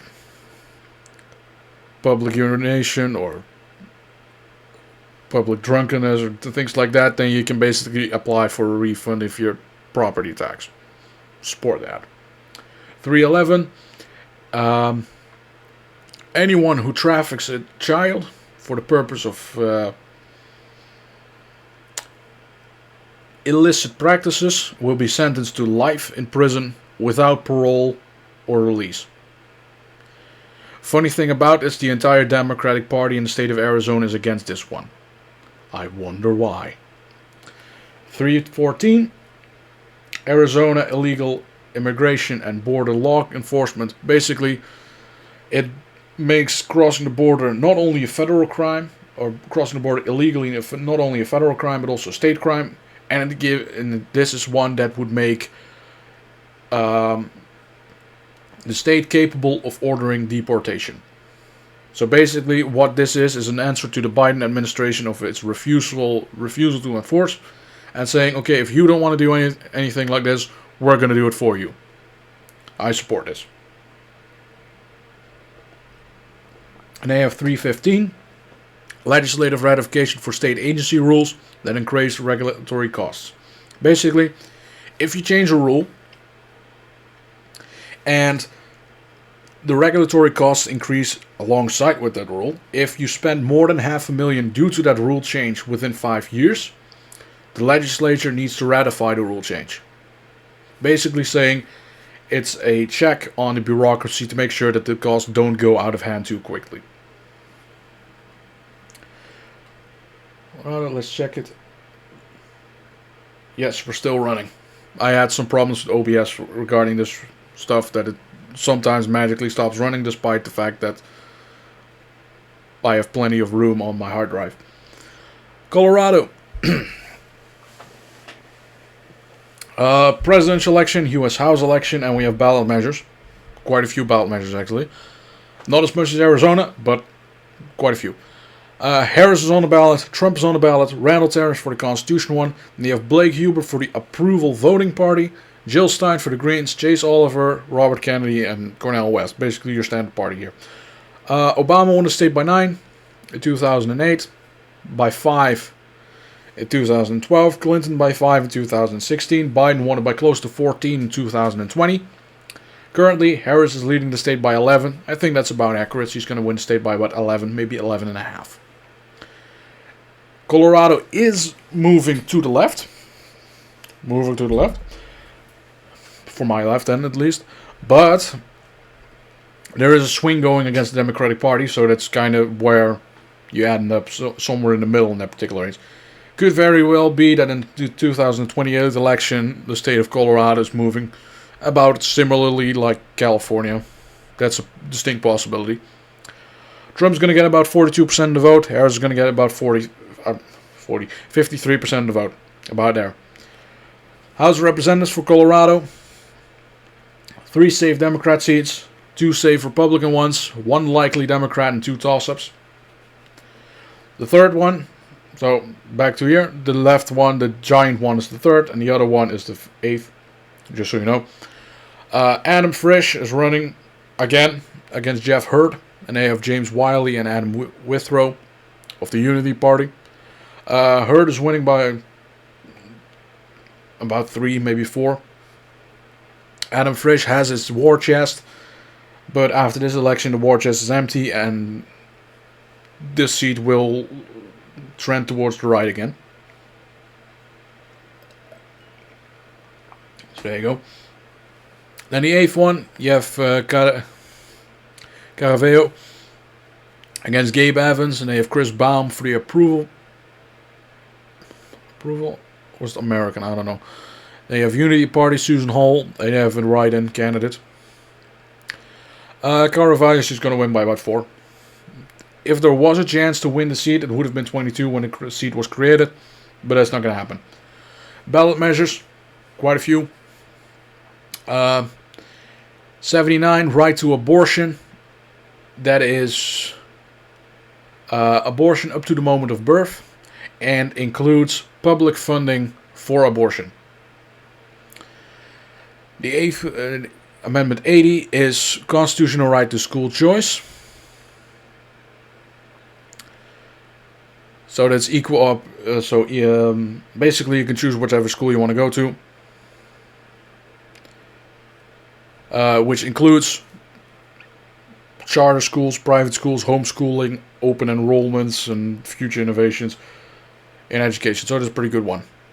So that is an amendment that I would support. Amendment G, property tax exemptions for veterans. Obviously, that's self-explanatory. H would be independent judicial discipline adjunctive board. Basically, an independent discipline board for judges. So, disciplinary actions used to be taken by judge level. So the Supreme Court would be disciplining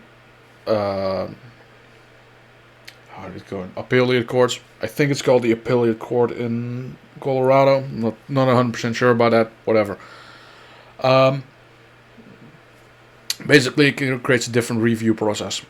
Amendment I, which would be remove the bail access for first-degree murder cases.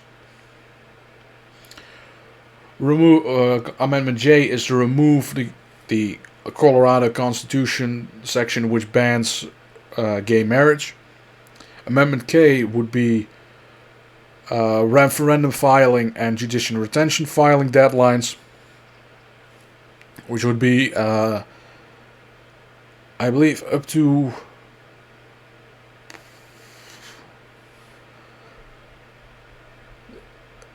it would shorten the length by 1 week. That's about it. It's not really that important. 127, prohibit hunting of mountain lions, bobcats, and lynxes. That's stupid, because you're going to see a lot of cattle being killed as a result of this. 128, which would be parole eligibility initiative. Basically, if you serve 85% of your sentence, you are eligible for parole. Then you have the Veterinary Professional Associate initiative, which is create a new job requiring a master's degree. continuing the educational scam. And basically what it means is that you are legally not allowed to help animals unless you are a licensed veterinarian or veterinary professional associate. Basically means that it is illegal for you to help an animal if you're not of this particular profession, which is really stupid. 130, law enforcement funding.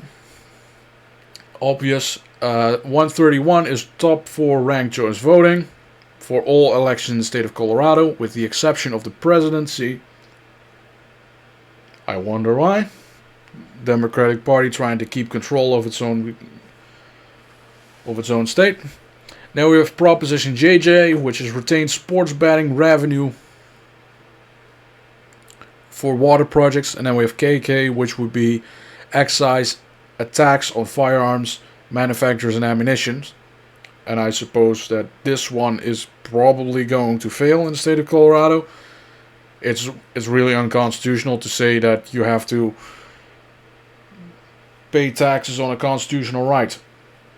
Right, Democrats? It's almost like you don't give a shit about anything and just do whatever the hell you want, like the filthy communists you are. State of Iowa. Not much to discuss here. Tim Walz is on, or Kamala Harris, Donald Trump, Chase Oliver, Claudia de la Cruz, William Stoughton, and that is the what was that? I think it was the Standard Socialist Party, whatever. Robert Kennedy and Shiva Ajdarai are on the ballot. This is a safe victory for Trump. It's going to be about 11 points. I think Seltzer is going to release a poll on Friday that's going to be a Trump plus 12 on this particular range. If she doesn't, she's going to probably be influenced by the Democratic Party to change her numbers, just like she did in the 2020 primary election for the Iowa caucus. Ohio, one safe Republican seat, that's Randy Feinstein's district. The other two on the right, the eastern side, are likely Republican seats. And then you have one toss-up. Zach Nunn is running against Beckham. Beckham is currently leading by 3.5.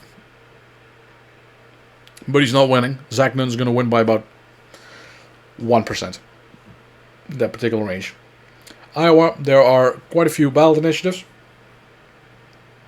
Sorry, I lied, just two. One is requiring citizenship to vote, but at the same time also allowing 17-year-olds to vote in primary elections if they are 18 years old by the time the general election rolls around. Amendment 2, which is the gubernatorial succession list. So basically it's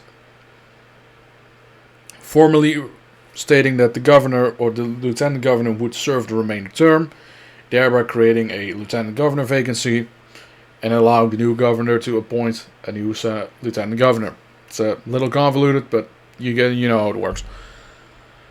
Kansas, there's only a presidential election and a House election to go for. In this particular case, Jill Stein's not on the ballot, but Robert Kennedy, yes. I haven't seen any polling in Kansas. It's really funny. Trump is winning by about 18, I would say. But somewhere between the performance of 2016 and 2020. I think that would be about accurate. So Trump getting about 56% of the vote. That would be expected. House of Representatives. 3 safe Republican seats. Sharice Davids, she's not going to lose, so that's going to be a likely one. You may move it up to safe if you want to. Louisiana. Again, a very heavy ballot.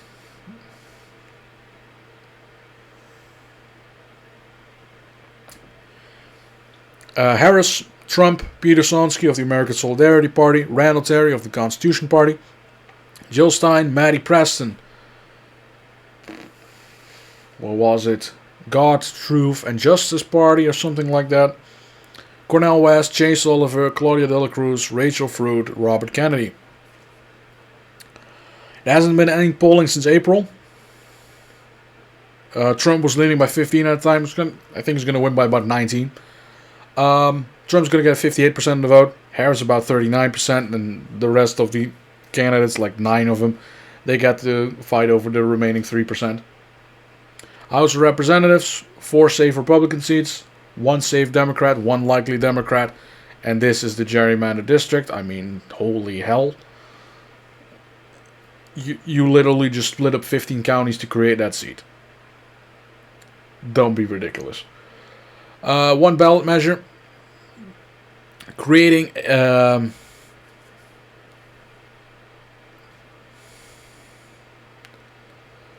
creating a fund for coastal protection and restoration, which is what any federal funding for the OCS will be used upon. So any fuel for renewable any resources from renewable energy will be used to protect and restore the coast, essentially. Then there's another 4 amendments on the December ballot, but which is what the runoff is, but I didn't bother writing them down here. State of Michigan. Jesus Christ, we're almost two-thirds down the path. I'm getting tired myself. Presidential election, U.S. Senate, House election, and I'm not going to discuss anything else. Presidency. We have Harris on the ballot, we have Trump, we have Oliver, we have Stein, we have Kennedy, we have Randall Terry, Joseph Kishore of the Socialist Equality Party, so that's your Stalinist movement, and then Cornel West, which is an independent. Harris is currently winning the polling by 0.3, but if you go full ballot, Trump is winning by 0.3, so it's kind of your toss-up. Here's the neat part. Because Pennsylvania is going to go to the Republican Party, and later in the video I'm going to show you that Wisconsin is going to go, Michigan is going to go for the Republicans as well. Very simple. Why? Because Michigan, Pennsylvania, and Wisconsin vote for the same candidate. I believe it's about 85% of the time. The last time that Michigan voted differently was 1976, with Gerald Ford on the ballot, whose home state was Michigan. The last time Wisconsin voted differently was 1988, which was Bush versus the caucus, and that's because Wisconsin has a historically anti-war population. And in the case of Pennsylvania, they voted differently in 1932, which would be Herbert Hoover against Roosevelt. Just so you know. For that reason, Donald Trump wins the state of Michigan. I think it's going to be less than 2. I think about a point. Getting 48% or 48.7% of the vote. Harris gets about 47.7%. And that's that. Here's the funny part. If Robert Kennedy wasn't on the ballot, I would move this into the leans Trump category. It would be about 50% of the vote for Trump in that particular case. So definitely, there's a reason why Kennedy is still on the ballot. U.S. Senate, we have Slotkin against Rogers. You have Douglas Marsh. You have Joseph Solis. Douglas Dern for the Natural Law Party. And then you have David Stein for the Constitution Party. Deborah Stabenow, she's retiring. Slotkin's currently leading the polling by about 2 points, I believe. 2.5, that particular range. She's going to win by about 4. If Trump were to win the state by 3 points, then I could see a movement of Mike Rogers winning, but this one is, to me at least, it's not happening. Michigan, House of Representatives, 5 safe Republican seats, 4 safe Democrats once, 1 likely Democrat, and now you have the 7th, the 8th, and the 10th, which are swing districts, technically speaking. 7th district, Slotkin, this is what her seat was. Running in her place is Curtis Hertel. Tom Barrett, who ran in 22, or was the nominee in 22, is running for the Republicans once again, and they have Rachel Daley. Barrett is currently leading the polling by 5.5, which I think is inaccurate. I think Hertel is winning by about 0.8, that particular range. Less than 2, that's what we're keeping it at. The 8th district, Dan Kildee is retiring, and he saw the writing on the wall. Paul Young, the Republican nominee for 2022, is running again. The Democrats nominated Kristen McDonald. They have Green Party, you have the Constitution Party, you have the Working Class Party, and you have the Libertarians on there as on the ballot. I think Young is going to pick the seat up, less than 2 points, mainly because Kildee is not in the running anymore. If Kildee was running for re-election, this would be like likely Democrat. The 10th seat, John James running against Carl Malinga, which would be a redo of the last election. Then there's a Libertarian in there, and there's a Working Class Party in there. James is currently leading the polling by 3 points. I think that's about accurate. State of Minnesota. You got Harris on the ticket, you have Trump on the ticket, you have Jill Stein, you have Cornel West, Chase Oliver, Claudia de la Cruz, Rachel Fruit, Robert Kennedy, and Shiva Ajadurai. Harris is currently winning the polling by about 4. Trump's going to get about 46. Maybe you can stretch to 47% of the vote. Harris is going to get 50. Maybe you can stretch that to 51, and everything else goes to third party. So that's about it.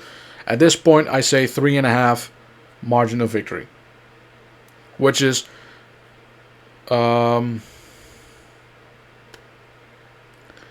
this is wrong. That should be about 7 points, whatever. Which is once again between what Clinton did and what Biden did. So. The Senate election, you don't really have to talk about this. Amy Klobuchar is running for a 4th term, I believe, against Royce White, which is a former NFL player. There's an independent on there. There's a libertarian on there. It's not going to move the needle. Klobuchar is leading the polling by 12. She's going to win by about 17. I would laugh hysterically if Royce White was capable of pulling this off. For some reason, the best performing Republican in the state of Minnesota. That would be hilarious. House of Representatives, 4-4. There's not going to be any movement. That's going to be it. Ballot measures, there's one. Basically, lottery revenue must be used to expand a natural resources and environmental fund. Up until 2050.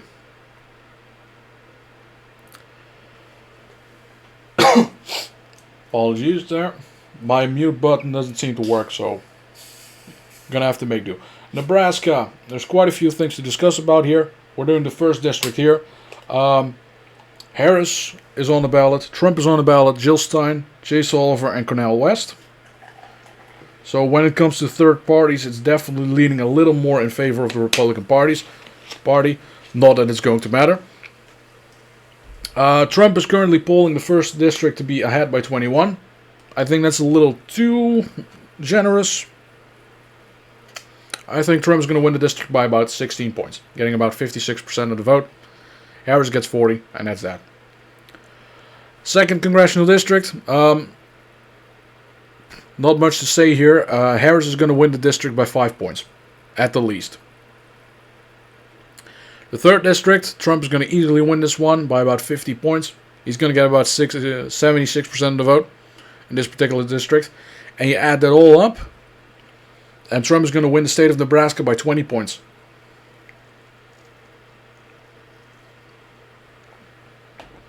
Making it a 4-1 split. Now, up into the Senate election.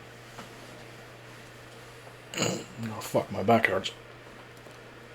Alright, so, funny thing about this is, for some dumb reason, people think that this seat is going to be close. It's like the same thing with 2020, how Roger Marshall was supposedly going to lose the Senate election in Kansas.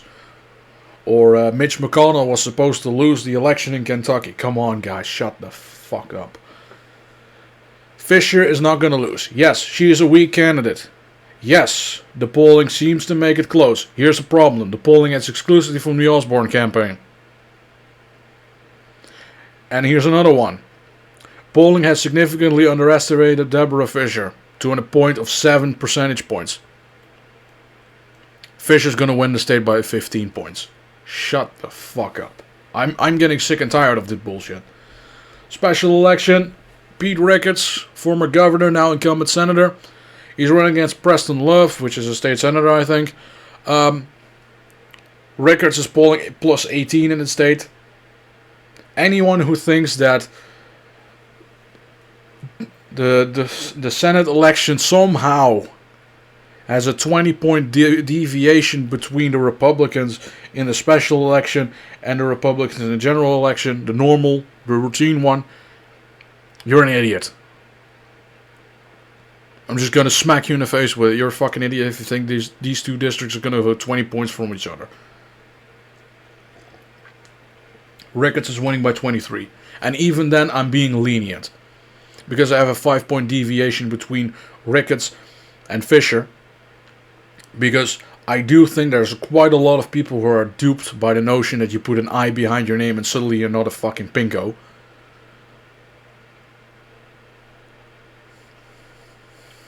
Getting real fuck pissed off at the retardation of the average American voter. 3 House seats. 2 safe Republicans. The other one is a toss-up. Don Bacon is going to go for a rematch against Tony Vargas of the Democratic Party. Vargas is currently leading by 5. And I'm just going to say this. What is the county again? Douglas County is gone for the Republican Party. They're going to vote by like 15 points for Kamala Harris. And then what you take from Sarpy and what you take from... what's the other one? Whatever. You have those 3 counties, and I'm just going to go out and say it.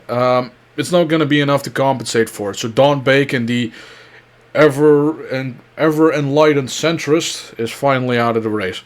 Finally out as a representative. Good fucking riddance. 4. On this sheet 4, but see that is required a bit more. Initiative 434 is prohibit abortion after the first trimester, basically increasing a 13-week limit, which is akin with the median abortion limit of Europe, by the way. The median and abortion, literally half the countries in Europe have the abortion limit at 12 weeks. What the fuck are we doing? Initiative 436, paid sick leave for any company that has at least 20 employees. It must be a full week. And if your company has less than 20 employees, it's a full 5 days. 437, medical marijuana up to 5 ounces for medicinal purposes by qualifying patients. 438, marijuana legalization, or in this particular regulation, repealing penalties for the possession, manufacturing, distribution, delivery, or dispensing of marijuana, and creates a commission to regulate it. So basically it's your marijuana legalization portion. 439, right to abortion up until the moment of fetal viability, which is directly contradictory with 434. Funny how that works. And referendum 435 is private education scholarship program. New Mexico, we have president's election, we have Senate election, we have a few ballot measures. For the president, we have Kamala Harris, Donald Trump, Jill Stein, Chase Oliver, Laura Apke. 2 Libertarians nominees, by the way. Claudia de la Cruz and Robert Kennedy on the ballot. Now, the only thing that we're going to see here is that Libertarians technically get 2% of the vote. However, 3/4 of the Libertarians in the state of New Mexico are going to be voting for Apke and not for Chase Oliver because they don't want to vote for a gay race communist. Harris is going to win the state by about 8. That's about on par with the polling that it is today, and I think that's about right. Senate election. Martin Heinrich against Nella Dominici. Heinrich is currently winning the polling by 10. He technically is an overperformer in terms of midterm elections. In presidential elections, he tends to be an underperformer. Kind of compensates. Heinrich is going to win by about 10 points. House election, 2 likely Democrat seats, 1 toss-up. Vasquez is going to win by about 3 to 4 points.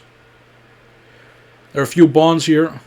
1 for senior citizens, 1 for public libraries, 1 for public education, 1 for public safety radio. 1 property tax exemption for veterans. One, to increase the limits of property taxes, judicial nomination contests, so that, and then you have county officer salaries. I'm just gonna rush through this because I don't want to sit here for 4 hours. New York, President, Senate, House, and ballot measures. New York is the only state where you have Democrat v. Republican. Harris v. Trump. It's going to be a lot closer than you think. I think it's going to be about 12 points for Harris.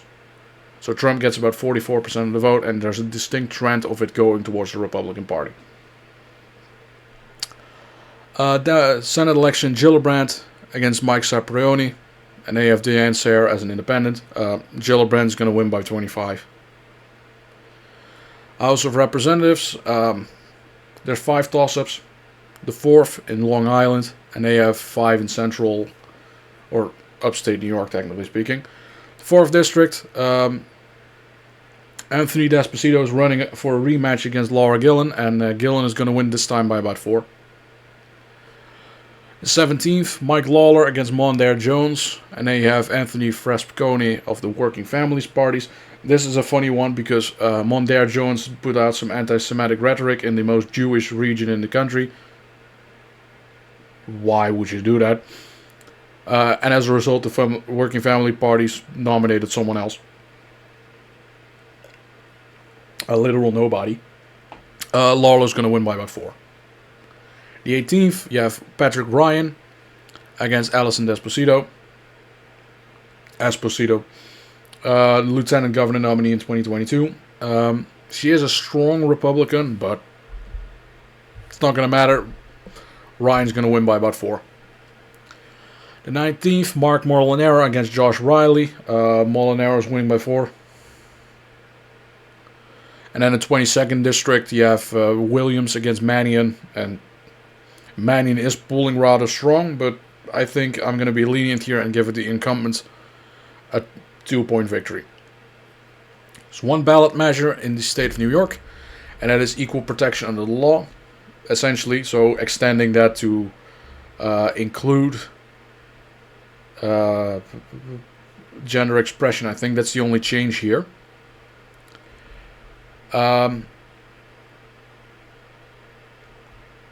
Basically, just going off the rails. North Dakota and South Dakota comes later after this one. President, you have a governor's election in the case of North Dakota. There's only 3 individuals on the ballot: Harris, Trump, and Chase Oliver. Trump is currently leading the polling by 27. Significant underestimation. As you can see, it's about 11 points underestimation for the Republican Party. It's really funny how that works. Trump is going to get about 2/3 of the vote. Maybe you can make an argument for getting 70% of the vote, but I think it's about margin of victory 36%. Governor, Merrill Peepcorn is a state senator. Then you have Kelly Armstrong, which is the U.S. representative, and then independent Michael Coachman. Fun fact, North Dakota did institute a constitutional amendment to limit the governors to 2 terms. However, Doug Burgum, the current governor, was excluded from this. So he would be eligible to run for a 3rd term. He decided to retire, and it's probably because Donald Trump is going to appoint him as Secretary of Energy. So there you go.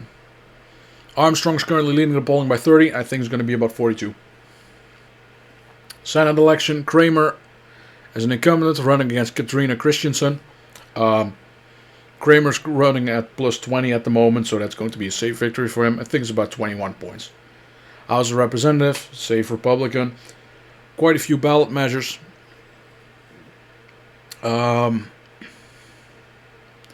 One, changing constitutional language.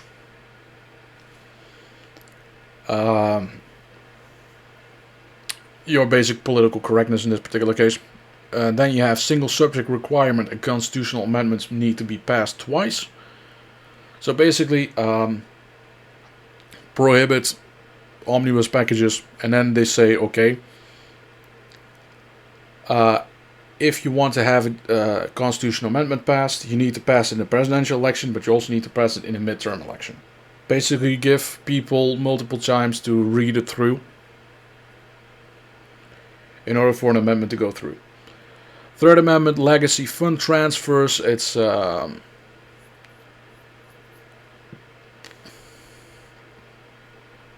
just your fiscal bullshit. I don't really care. Next one is prohibit taxation on assessed value. Basically, I'm not going to go towards some car and say, I think it's worth $20,000, therefore you pay me 10% taxes. No, we're going to have an official funding for that instead of essentially market manipulation. So basically this one is a response to the bullshit that New York did against Donald Trump. And then the fifth one is marijuana legalization, which is like the sixth time it's on the ballot in North Dakota, and it's going to fail for the sixth time in a row. South Dakota, President, U.S. House, ballot measures. Ballot is a little more expanded here because Kennedy is present. Again, Trump is going to win by about 20, leading by 28 points in the polling. He's going to win by about 29. He's getting about 60% of the vote. That's about it. House election, safe Republican. Here we go. Constitutional amendments. We have Amendment Edward, which is your basic political correctness bullshit. Take away the male pronouns, put in gender neutral ones. Fuck off. F, Amendment Foxtrot, which would be Medicaid work requirements. They have G, Amendment Golf, which would be right to abortion, and this one is a little more complicated because it prohibits any abortion law in the first trimester. In the third one, it's completely prohibited, completely banned. And then in the second trimester, you can basically pick and choose whatever the hell you want. It's stupid, but whatever. Amendment Hotel, which would be top 2 primary election. Basically, get rid of partisan primaries and create a top 2 system instead. I hate this. Get rid of it. Don't vote for that one. You can vote for however you want on everything, but that not. Measure 28. Prohibit food and grocery taxes. Basically, if you any food items sold for human consumption is exempt from sales taxes and grocery taxes, with the exception of alcohol and prepared food, so fast food and that kind of stuff. 29, marijuana legalization. This is like the 4th time it's on the ballot. And then referred law, which is basically the legislation or the state legislator asking the people, hey, we want to reduce this, in this particular case, repeal carbon dioxide pipelines. We're going to ask you, do you want to maintain that law, yes or no? That's it. Next up, State of Texas, President, U.S. Senate, House. It's not much to discuss. Harris, Trump, Oliver, and Stein. You do have an option of write-ins in the particular state, but it's not going to be that much. Currently, Trump is winning in the state polling by 7 points. I think it's going to be 7.5, 7.8 in that particular direction. So that would be 52% of the vote for Trump, 44% for Harris. Definitely Texas is moving away from the Democratic Party again. Mainly because of Hispanics shifting towards the Republicans.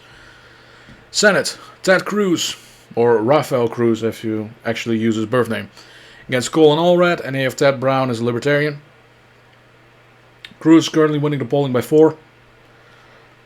He is usually overestimated in the state, but I think he's going to hang on by about 4. In this particular case, 3.2. But 4 is definitely a distinct possibility. House of Representatives, there's only one district we need to discuss, and that's the 34th. In total, there's Republicans has 25 seats and Democrats have 20 or 12, and then the last one is technically swing district. 34th district, Gonzalez, the incumbent, against Mayor Flores, which was also an incumbent for this district. Gonzalez is winning by about 4. This district, however, is moving towards the Republican Party, so just keep that in mind. State of Wisconsin. Presidential election, Senate, House, ballot measures. So on the ballot you have Harris, you have Trump, you have Terry, you have Stein, you have Oliver, De La Cruz, Kennedy, and West. Quite a hefty list. Currently Trump is winning the state by 0.4. In the full ballot, Harris winning by 0.6, but Democrats tend to be overestimated in this particular cycle. I think Trump is going to win the state by about 2 points exactly. Which you can put it in the tilt Republican margin, you can put it in a lean Republican margin. That's kind of what you vote for. Trump getting about 48.6, maybe closer to 49. That's a distinct possibility, depending on how the third parties do. There's quite a few third party candidates here that have between half a point and 0.1. I see that they're all overlapping here. Oops, sorry. For the Senate election, Baldwin is running against Eric Hovey, Thomas Leger of the America First Party, and then you have Philip Anderson of the Independent. Well, it's just an independent. It's not really an independent party. Currently, Baldwin is winning the state in terms of polling by about 0.7.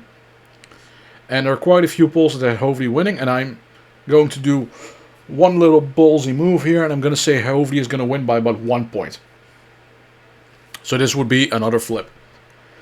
In terms of the House of Representatives, 4 safe Republican seats, 1 likely Republican seat, 2 safe Democrats. And the only one we need to discuss is the third one, which is in the West.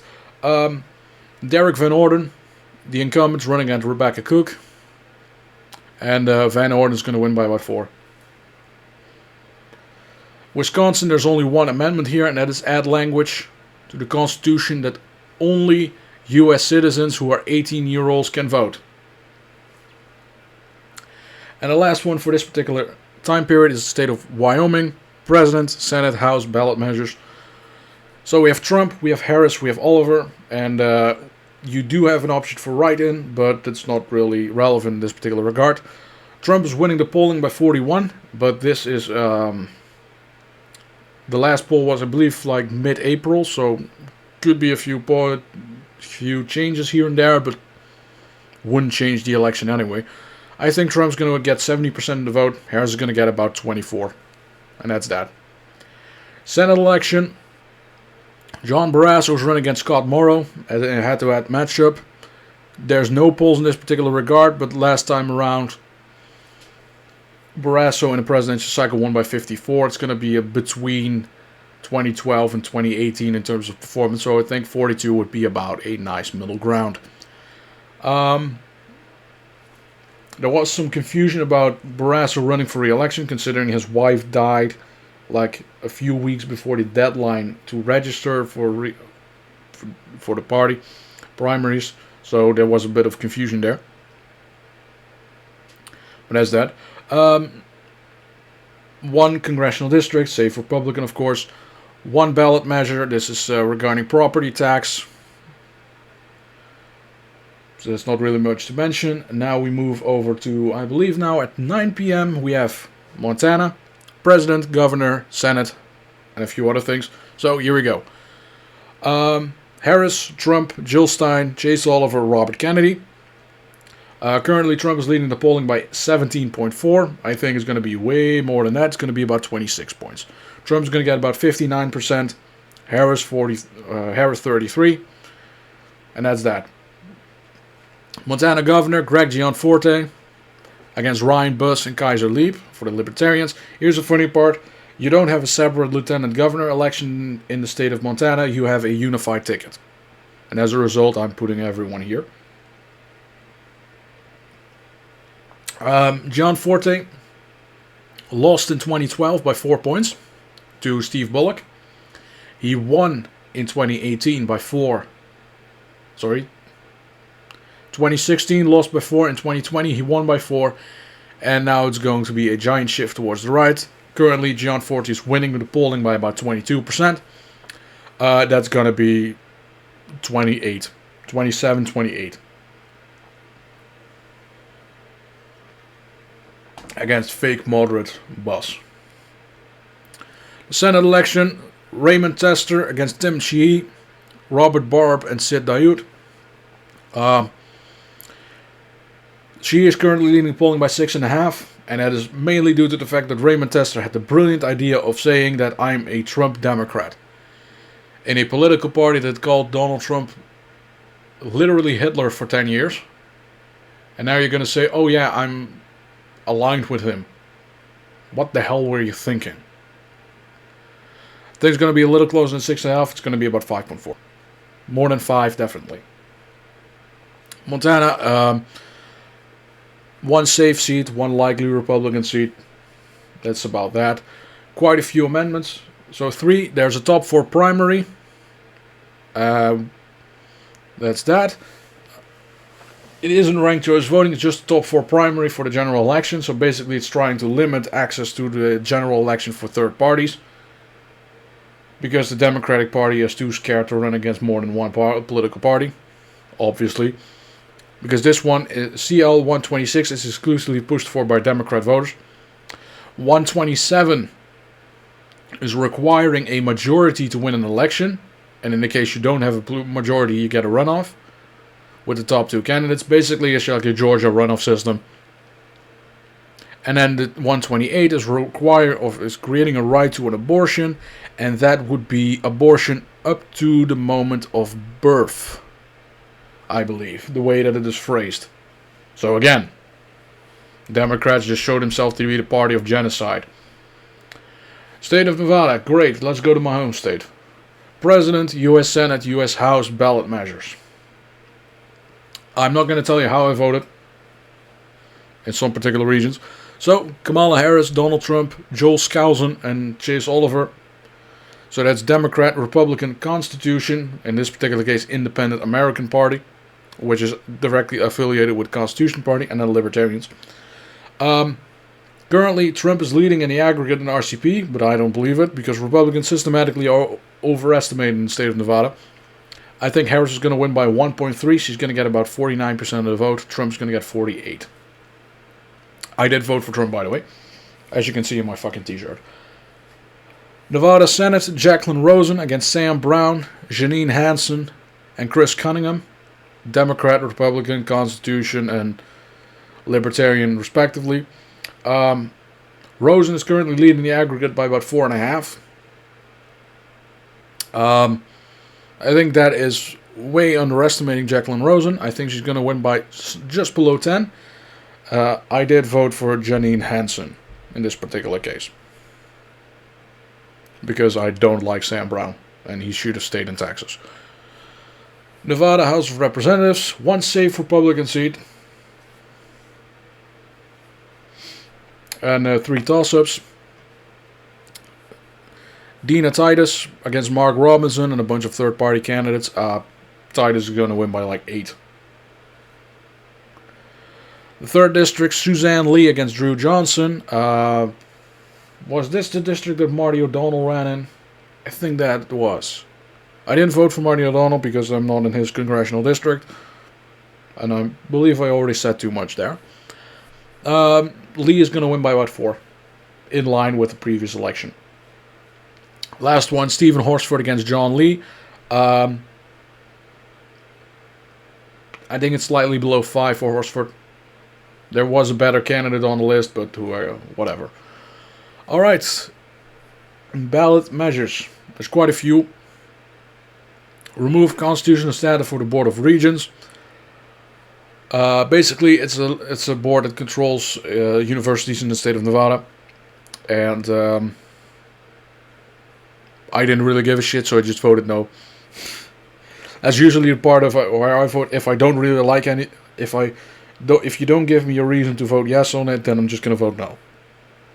The second one, revising language related to public entities for individuals with mental illness, basically your political correct bullshit. I voted no on that because I hate language police. Number 3, top 5 ranked choice voting. I voted no on that. Top 4, or question 4 would be removing slavery as a punishment for crime. Yes, I voted for that one. Number 5, sales tax exemption for diapers. I said yes to that one. Number 6, right to an abortion. I voted no on that. Because it legalizes abortion up to the moment of viability. And essentially the Nevada Senate will legalize it up to the moment of birth if you vote yes on this. Number 7, voter identification. This was pushed for by our governor. I voted yes on that because I think it's important to have at least some shred of voter integrity. Let's go for Utah. President, Senate, governor, you know the stake right now. So, on the ballot, we have Harris, we have Trump, we have Joel Skousen, Jill Stein, Chase Oliver, Claudia de la Cruz, and then some edgy atheist, and then Cornel West. Funny thing about it is the Constitution Party nominated Ronald Terry, but most of the Great Plains states, they decided we don't want to nominate that guy. Sorry, the mountain states, we don't want to nominate that guy, so fuck off. That's what we did with Joe Skousen as well. That was funny. Alright, so the state of Utah, currently Trump is polling at plus 24. I think it's going to be about 33.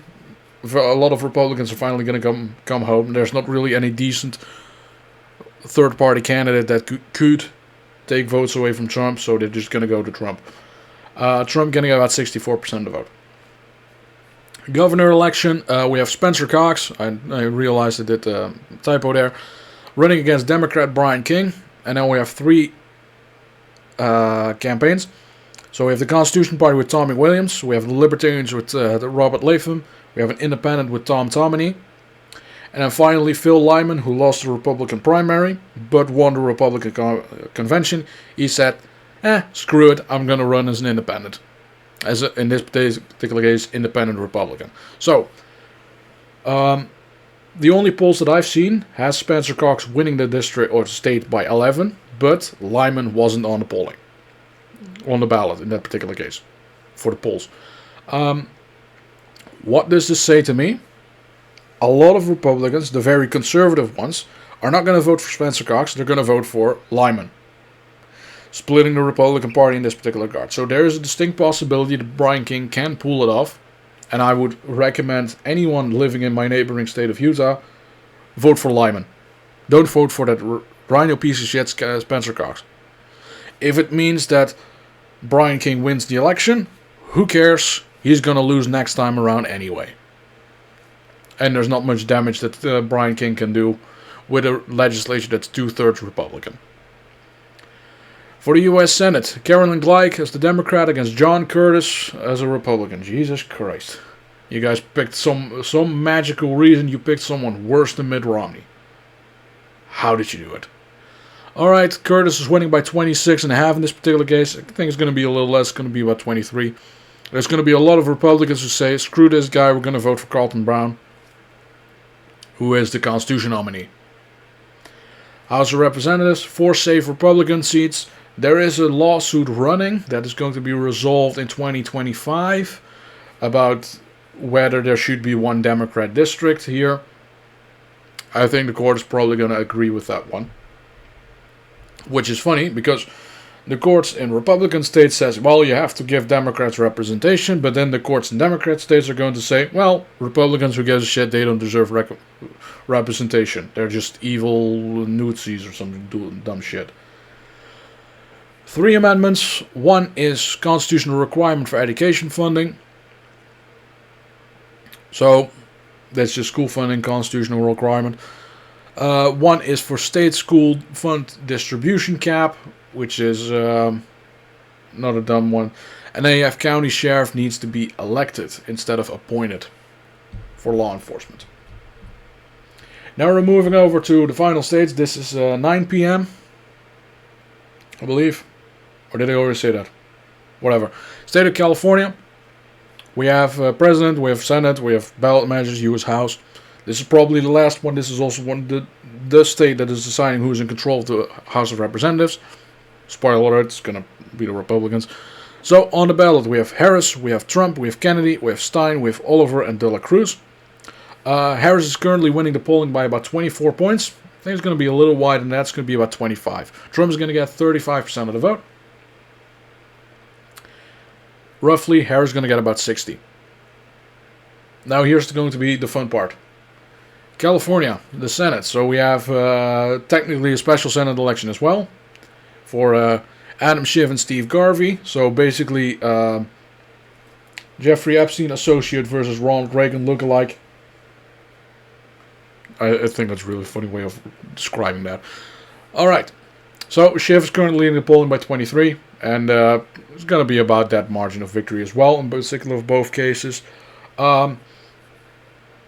Which is funny as a trajectory from him, from being a House of Representative member that gets censured for deliberately falsifying evidence, to then be elected U.S. Senator. That just shows how crazy California is. The House of Representatives, 7 toss-ups to discuss. Republicans get about 7 seats. The Democrats get 38. The toss-ups, spoiler alert, most of them going to go to the Republicans. Number 13, we have John Duarte against Adam Gray. This is a fun one because they're basically the same guy. No one wants to work for Duarte. That's a funny factoid for you over there. Gray is currently in the polling by 1. I think it's an incumbency advantage in this particular case, and Duarte is going to win by about 2. 22nd District, David Valadeo against Rudy Salas. So this is another rematch. Valadeo is currently leading in the polling, and I think he's going to win by about 4. The 27th District, Mike Garcia against George Whiteside. So this is the first election in like the 3 ones that doesn't run Christy Smith, I believe. Whiteside is winning in the polling, but Mike Garcia has a really good operation going. I think he's going to win by about 4. It's not going to be 6, like in 2022, but he's going to win quite easily. 41st District, Kenneth Calvert against Will Rawlins. Calvert is a lazy campaigner. He's currently leading by about 1. I think it's going to be about a 3-point margin of victory, and come 2026, there's a distinct chance of him losing the election. The 45th seat, Michelle Steele against Derek Tran. Tran is currently leading by 2 points in the polling. However, that's not going to go to stay, and Michelle Steele, who won the primary by about 8, she's going to win the general election about 5, slightly less than 5. The 47th, Dave Min against Scott Bow. This is Katie Porter's seat. She ran for the Senate and lost. Good riddance. Dave Min has a DUI, and Scott Bow is currently winning in the polling. I think it's going to be a narrow election, but I think Scott Bow can pull it off by about 1% of the vote. The 49th seat, Michael Levin against Matt Gunderson. This is another rematch. Levin's going to win by 8. There are quite a few ballot measures. Proposition number 2, which is public education facilities bond. So it's about 10 billion of education. Then there's number 32, which is a minimum wage hike to $18 an hour. And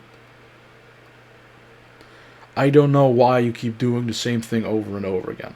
You had the fast food thing, where you raised the minimum wage for fast food workers, and then like thousands of restaurants close, and then you decide, you know what, we're going to do it again.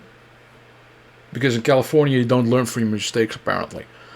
Proposition 33, there should be a fucking wall around California. Just create a wall, drill down like a mile, and then push California into the ocean. Just get rid of it. Number 33, prohibit state limitations on rental control.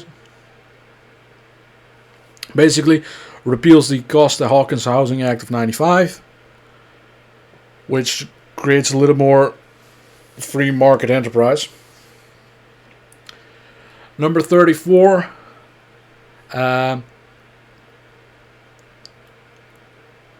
basically, if a hospital is participating in a medical Californian RX program, you must spend 98% of your revenue on patient care.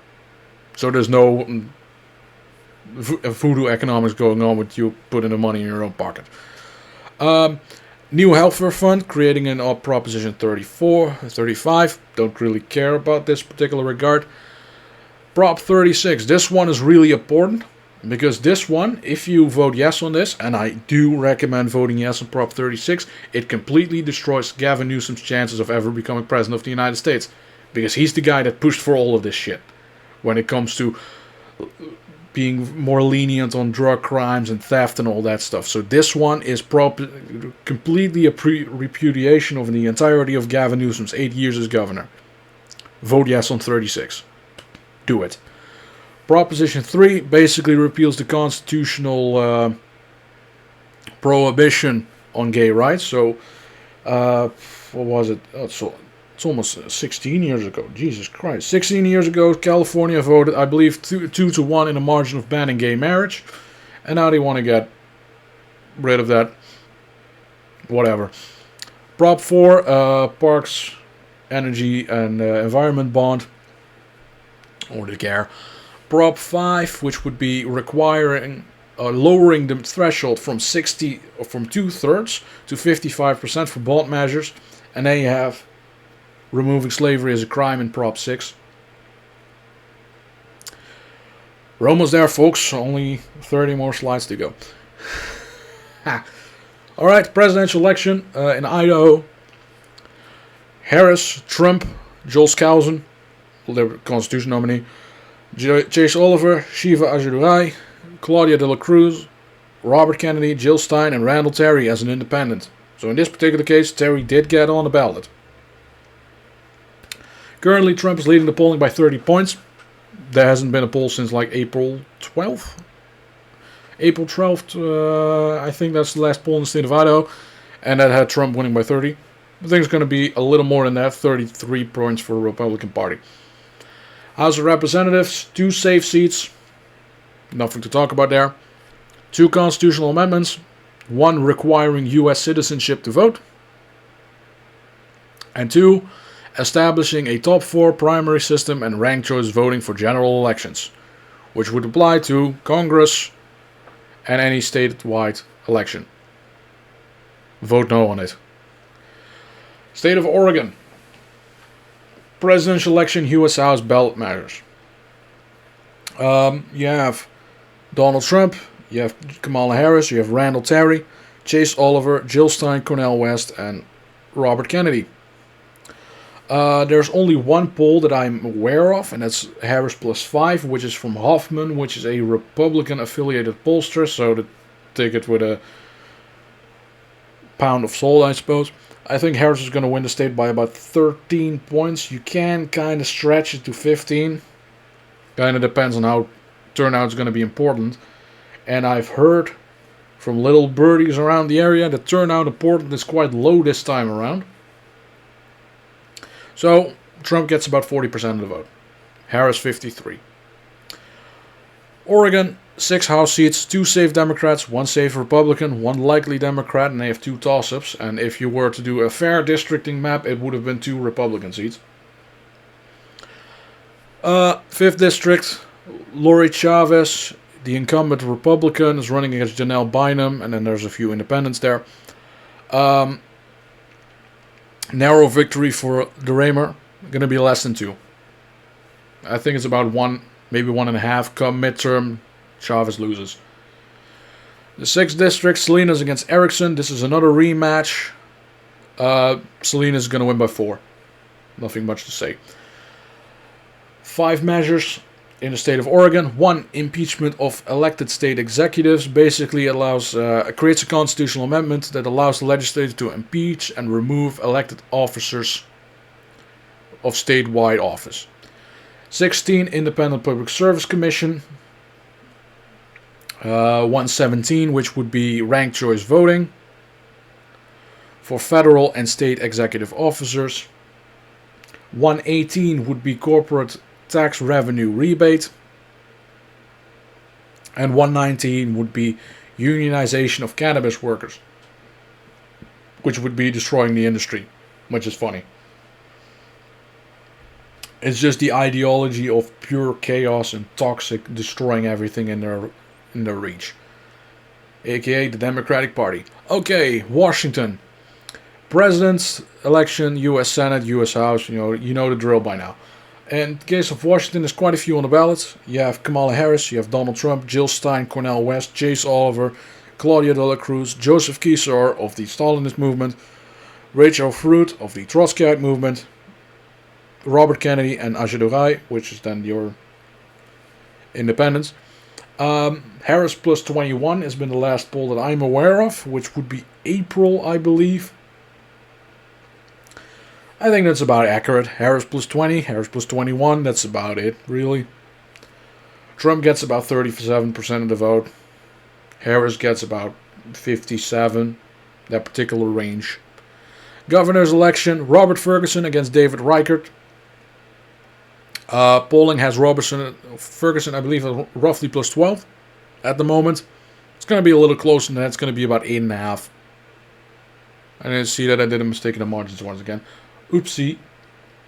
Who cares? I'm not going to do anything about this slide pack anymore, so whatever. Senate election, Maria Cantwell against Raul Garcia. 22 points victory for Cantwell. That's at least what the polling expects. It's going to be a little one. That's going to be roughly 25. House of Representatives, 6 safe Democrat seats, 2 safe Republican ones, 1 likely Democrat, and 1 toss-up. I am going to shortly mention the 4th one because it's 2 Republicans, and the 4th one, I'm just going to do this real quick. Pointer, right, this one, this long, ugly district. That's the 4th one. It is Republican incumbent Dan Newhouse running against challenger Michael Baumgartner, who is also a Republican. So, for all the Republicans watching, vote against Newhouse. Just so you know. 3rd district, that's the only one that's important. Kent against Perez, which is a rematch from 2022. And Kent is leading in the polling. Suddenly he's getting funding. Suddenly he's an electable candidate. Thank you for getting rid of Kevin McCarthy, by the way. Kent's going to win by about 4 because this is a Trump plus 4 district. And Joe Kent is running in line with the Republican, with Donald Trump in this particular district. Ballot measures, there's 4. 1 for natural gas policies. This is from the legislature passed on to the citizens. They have 2109, which repealing the capital gains tax. Vote yes on both of them. 2117, prohibiting carbon tax credits. Vote yes on that too. And then you have the opt-out of long-term services and insurance program. And I think, yes, you should vote yes on that one too. Here's the fun thing about this. The Secretary of State, I don't remember who that idiot is. And the Attorney General, which is Robert Ferguson, they were conspiring together to get rid of all of these ballot initiatives. So basically, the Attorney General would sue the Secretary of State and say, oh yeah, these votes are illegitimate, those signatures are illegitimate, those are wrong, those are fraudulent, and all that stuff, just to get it below the threshold. And then the Secretary of State would be like, okay, we settled the case, therefore the ballot initiative is removed from the ballot. You know, democracy, screw that thing, right? It's only inconvenient for our power, says the Democrat, whose party is literally named after the system you're trying to protect. State of Hawaii. President, U.S. Senate, all that stuff. So first presidential election. Kamala Harris, Donald Trump, Peter Sonski, Jill Stein, Chase Oliver, Claudia de la Cruz. This was one of the states where Kennedy was kicked off the ballot really quickly, because Democrats really were threatened by the notion of a Biden-Trump and Kennedy race. They would actually think that Hawaii would go for Kennedy in that particular case. Biden plus 19, that's the last poll I've seen. Again, April. I think Harris is going to win state by about 23. So she's going to get about 60% of the vote. Trump is going to get 37, which is, I believe, 4 points more than he got in 2020. So it's quite a bit of a change. For the Senate, Mazie Hirono against Robert McDermott. And then you have Emma Pullman and Shelby Billionaire. Yeah, there's no polling in the state, and Hirono is going to win by like 40.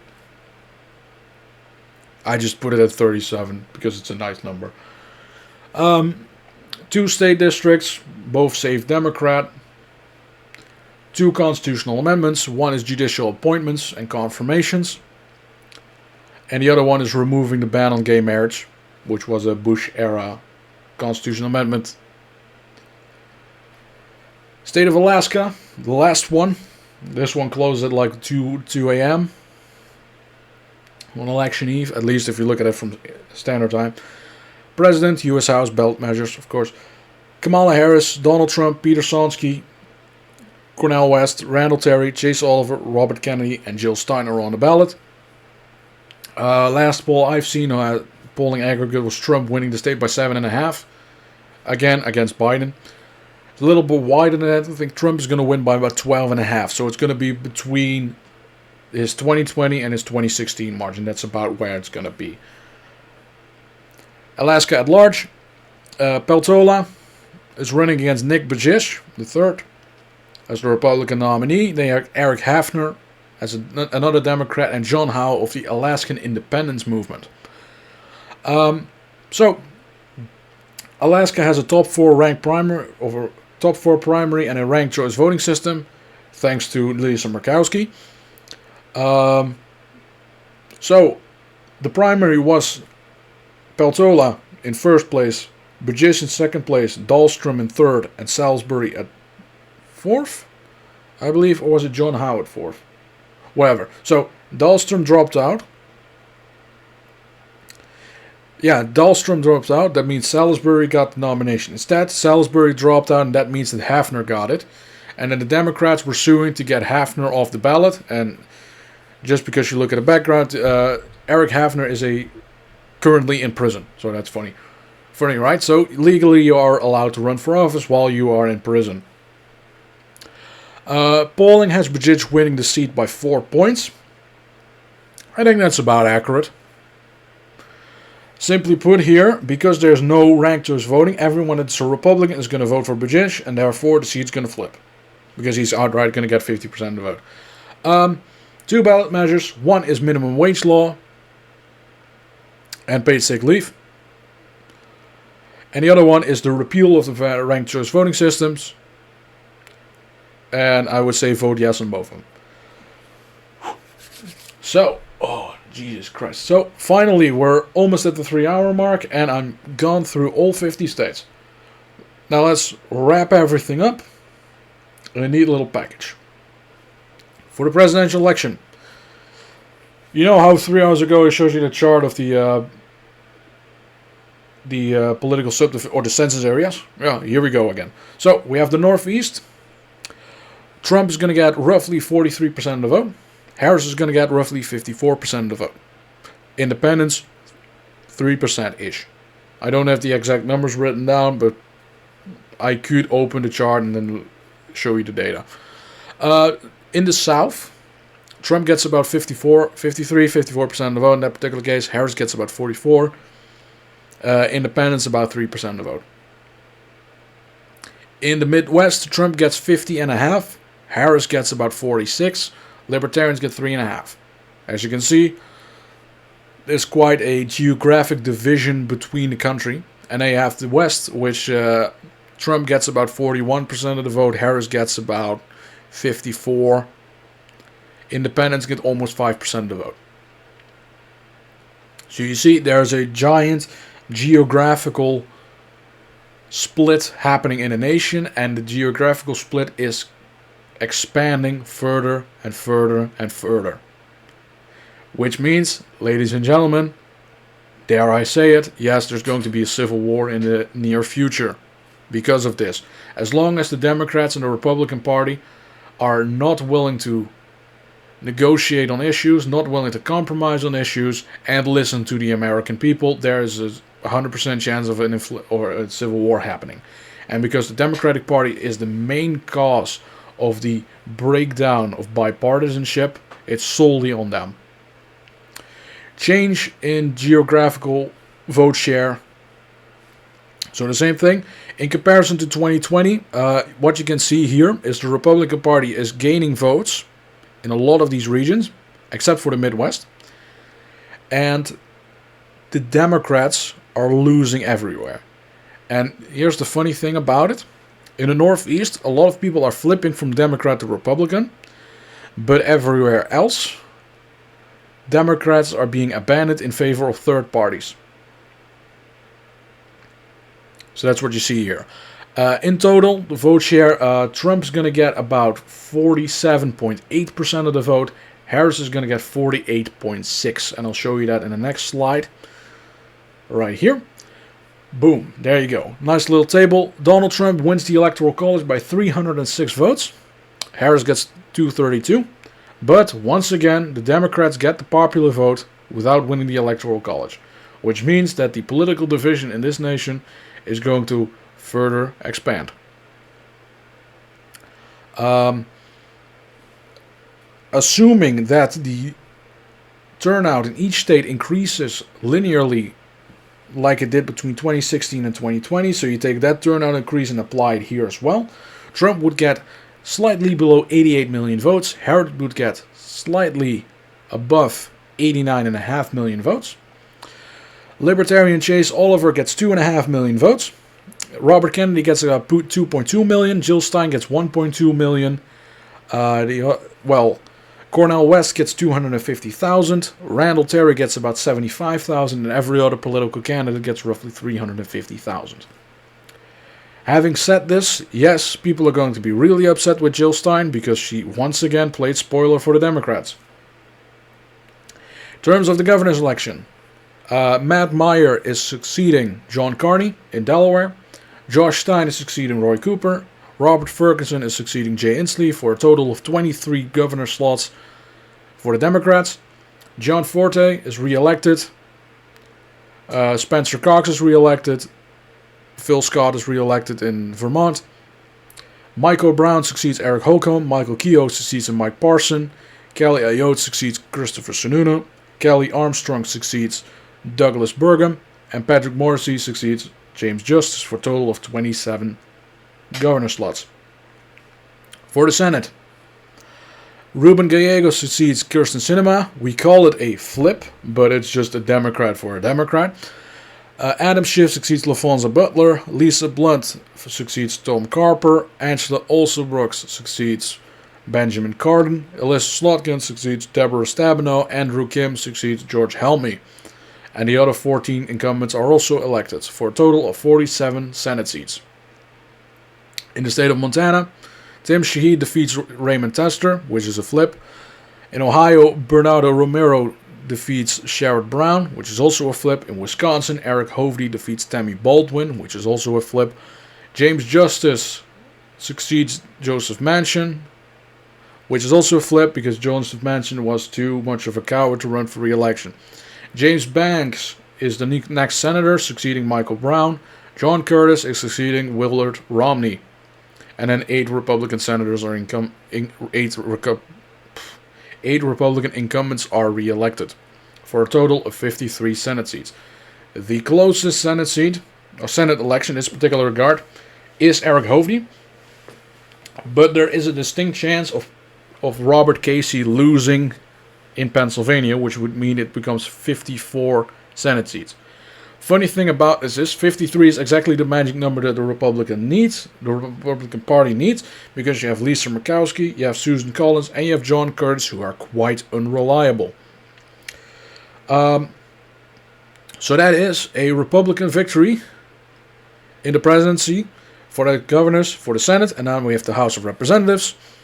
Republicans 225 seats, Democrats 210. 9 flips for the Republicans. Alaska, California's 47th, Maine 2nd, Michigan's 8th, North Carolina 6th, 13th and 14th seat, Pennsylvania 8th, and Washington 3rd. In the case of the Democrats, 5 flips, Alabama 2nd, Louisiana 6th, Nebraska 2nd, New York's 4th, 22nd.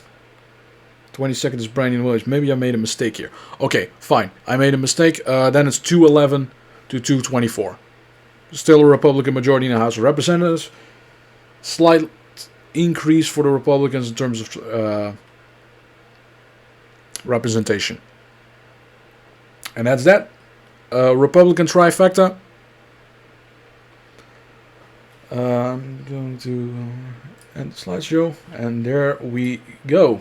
Nice little Fallout background. thank you kindly for watching. I'll be spending the next hour and a half trying to fit everything into neat little timestamps. Like if you did, subscribe if you did. I want to see, like if you like the video, subscribe if you want more of this kind of content. I'm working on quite a few projects when I'm not in the hospital, so there's quite a few things that I can do. So thank you kindly for watching. I wish you all a good weekend, a great Halloween, because I'm recording this on the 30th, and I'll see you probably next year. Thank you kindly for watching. Cheers.